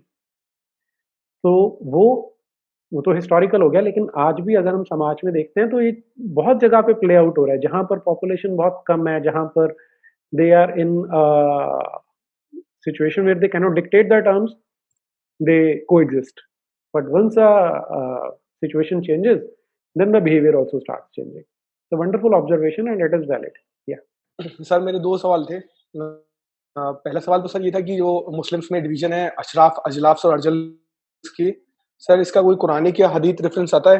एक तो sir सवाल ये था। और sir दूसरा sir मेरा point ये था कि आजकल ये डिबेट बहुत चल रहा है इनफैक्ट वेस्ट में, जिसमें डॉक्टर जे स्मिथ फ्रंट में है उसमें, कि standardisation of Quran. Sir Quran के वेरिएंट है, मतलब अगर हम कुरान की टेक्स्ट के अकॉर्डिंग जाएंगे तो वो बोलते हैं कि नहीं नहीं, सिर्फ एक ही बुक आई थी और उसके बाद कोई बुक नहीं आई। मतलब कोई वेरिएशन नहीं है कुरान में और वो एकदम यूनिफॉर्म है। बट सर बहुत सारी वर्जन है कुरान के, इनफैक्ट 7 जिसको बोलते हैं जो मोस्ट एशियंट है। तो सर उस जो स्टैंडर्डाइजेशन चल रहा है सर, उस पर आपका कमेंट चाहिए मुझे कि आप इसको कैसे देखते हैं? क्या ये वही 19 क्रीड की तरफ बढ़ रहा है रिलीजन, या इसको आप किसी और सिनेरियो में देखते हैं इसको? ओके, ये जो पता क्या है, जब हम यहाँ स्टैंडर्डाइजेशन की बात कर रहे हैं तो ये अपने आप में थोड़ा सा एक मिसनॉमर है। उसका रीज़न ये है कि कुरान की स्टैंडर्डाइजेशन करने के लिए उस तरह की कोई सेंट्रलाइज्ड अथॉरिटी अभी नहीं है जिस तरह चर्च में थी। जब उन्होंने नीसियन क्रीड बनाना था तो they created a centralised structure कि हम इसको करेंगे, हम इसको एक डॉगमेटिक फॉर्म करेंगे और फिर हम उसको प्रोपेगेट करेंगे। जहाँ पर जब हम यहाँ बात करें, ये जो वेरिएशंस की बात है, तो वो वेरिएशंस या उनकी डिस्कशन कौन कर रहा है? वो क्रिश्चियन अपोलोजिस्ट हैं जो अभी कर रहे हैं, या स्कॉलर्स हैं जो वेस्ट के स्कॉलर्स हैं। तो वो क्योंकि उनके पास स्टैंडर्डाइज करने की अथॉरिटी नहीं है, they can raise a voice. वो आपको बता तो सकते हैं कि स्टैंडर्डाइजेशन नहीं है, वेरिएशन है, पर वो इसे स्टैंडर्डाइज कर नहीं सकते। और कभी भी अगर किसी क्लर्जीमैन ने कोशिश की है इस्लाम में कि इसको स्टैंडर्डाइज करने की, तो उसका हश्र बहुत बुरा होता है। और यहाँ पर एक एडिशनल प्रॉब्लम जो फेस हो रही है कि नीसियन क्रीड का आप इसमें पैरेलल क्यों नहीं ड्रॉ कर सकते? उस समय क्रिश्चियनिटी बिल्कुल इन्फैंट स्टेज में थी और जो इम्पोज किया जाना था वो यूनिफॉर्मिटी से फैल सकता था। लेकिन यहाँ ऑलरेडी 1400 साल हो चुके हैं, फैल चुके हैं वो, सबकी अपनी अपनी दुकानें खुली हुई हैं, शिया हैं, सुन्नी हैं, वो कभी एक टेबल पे आएंगे ही नहीं। तो स्टैंडर्डाइजेशन होना अभी इसमें मुझे तो कतई पॉसिबल दिखाई नहीं दे रहा। हो जाए कोई मिरेकल तो आई डोंट नो, लेकिन अभी नहीं मुझे लगता कि वो हो पाएगा, क्योंकि जे स्मिथ को वो अथॉरिटी नहीं मानेंगे। और जे स्मिथ भी कहाँ से ड्रॉ कर रहा है? वो जो डैन गिब्सन की जो रिसर्च है उसको यूज़ करते हैं, और अपना उनका स्कॉलरली वर्क उनका भी है, लेकिन बाय एंड लार्ज वो जो आर्कियोलॉजिकल और बाकी के एविडेंस दे रहे हैं वो स्कॉलर्स के काम पे बेस्ड हैं। और अगर उसे एक्सेप्ट करेंगे तो इस्लाम बड़ी जल्दी गिर जाएगा, वो उन्हें भी पता है। तो इसलिए वो स्टैंडर्डाइजेशन उस तरह की हो पाए, आई रियली डाउट इट। और आई एम सॉरी, पहला क्वेश्चन आपका क्या था? मैं मिस कर गया। पहला सवाल था सर कि ये क्लासिफिकेशन से मुस्लिम्स में हाँ जी, अशराफ, अजलाफ और अर्जल्स की, सर हाँ जी। इसका कोई कुरानी की हदीस रेफरेंस आप दे सकते हैं मुझे? नहीं, इसका मैं कोई कुरान सर अगर हम सवाल करते हैं कभी भी किसी भी मुस्लिम से सर हम सवाल करते हैं तो वो ये बोल देते हैं कि नहीं नहीं, ये कुरानिक रेफरेंस नहीं है, ये तो रेशियल बेस वो है और इसका कोई ये गैर इस्लामिक है। हाँ, मैंने नहीं देखा इसका रेफरेंस, आई एम सॉरी। मेरा क्वेश्चन इस चीज़ पे है कि जैसे बॉलीवुड में दिखाया जाता है कि हिंदू धर्म में बहुत सारी कुरीतियाँ हैं और उस पे तमाम मूवीज़ बनती हैं। आजकल टीवी सीरीज़ में आप देख सकते हैं कि कितना वाहियात चीज़ें दिखाई जाती हैं, सिर्फ़ एक कम्युनिटी को टारगेट करने के लिए। बट ये सेम चीज़ मुस्लिमों के लिए क्यों नहीं एप्लीकेबल है? और उस पे कोई वेब सीरीज़ या बॉलीवुड के जो लोग हैं, उस पे मूवीज़ नहीं बनाते हैं या बनाने की कोशिश भी नहीं करते हैं, तो इसका क्या रीज़न है? आपके इस पे कम इसका रीजन तो प्लेन कॉमन सेंस है। आप सोच के देखिए कि अगर वो सनातन धर्म को डिग्रेड करने के लिए सीरियल्स बनाते हैं, मूवीज बनाते हैं, तो उनको कोई नुकसान नहीं होता, बल्कि उनको फायदा होता है, क्योंकि कोई एक छोटा सा ग्रुप होता है, वो एक जगह पे शोर मचाता है और कंट्रोवर्सी क्रिएट करके उनको फेमस कर देता है। तो एज अ रिजल्ट उनको फायदा होता है उसमें। ऑन द अदर हैंड, अगर वो कहीं इस्लाम पे तो नेगेटिव दिखाने की जरूरत नहीं, सिर्फ फैक्ट्स दिखा दें तो भी काम चल सकता है, लेकिन वो उनका फिजिकल एग्जिस्टेंस की प्रॉब्लम क्रिएट कर देंगे। तो एक तरफ उनको फिजिकल एलिमिनेशन का डर है और दूसरी तरफ उनको फायदा ही फायदा है, क्योंकि हमारे यहाँ रेडिकल एलिमेंट्स नहीं है कोई ऐसा। हमारा जो समाज है वो बेस्ड है कि डिस्कशन पे। आप अगर कोई Right. आपके साथ मतभेद है तो डिस्कशन करो हमारे साथ, है ना। तो वहां पर कोई फिजिकल इंजरी नहीं हो सकती, कोई फिजिकल डैमेज नहीं हो सकता, तो it's a very safe bet. तो उससे उसके ऊपर तो राइड करते हैं कि थोड़ी सी कंट्रोवर्सी जबरदस्ती क्रिएट करवा के फिर उससे ऐश करते हैं। एक चैट बॉक्स में श्रेया करोड़े जी की एक प्रश्न और आया है, तो वो नीरज जी मैं उनकी तरफ से आपसे पूछ लेती हूँ। उनका प्रश्न है कि जब कोई कहता है कि ऐसा कहा जाता है कि Islam was spread at the hilt of the sword, but Indonesia में कोई इस्लामिक आर्मी गई नहीं थी फोर्स कन्वर्जन करने के लिए, तो इसका रिप्लाई क्या होगा? इसमें तो पहला क्वेश्चन है कि किस बेसिस पे बोला कि इंडोनेशिया में कोई आर्मी नहीं गई थी। वो तो बहुत बहुत आर्मीज गई हैं और बहुत पहले से जा रही हैं वहां पर। जो जहां तक मुझे ध्यान है, जब टर्क्स आने शुरू हुए हैं लगभग 13th सेंचुरी में वहां पर पहुंच गए थे। Swordsmen of Islam were there in Indonesia. तो ये तो बिल्कुल जो क्वेश्चन का बेस है वही गलत है, वहां पर बहुत सेनाएं गई हैं। नहीं, बस इसमें एक ही छोटा कमेंट था श्रेया के लिए। नीरज जी, संजय सान्याल ने एक्चुअली काफी डिटेल में इसमें बात करी हुई है कि Islam was a Chinese project in Indonesia and Philippines and other places. पूरा चाइनीज एम्पायर का to decouple them from Hinduism and Buddhism, क्योंकि इंडिया का ट्रेड नेटवर्क ब्रेक करने के लिए Islam was introduced in that region. ठीक है, तो आज की वार्ता इसके बाद हम यहीं समाप्त करते हैं। नीरज जी, आपको और सभी श्रोताओं को संगम टॉक्स की तरफ से बहुत बहुत धन्यवाद। नमस्ते। सबका धन्यवाद। नमस्ते।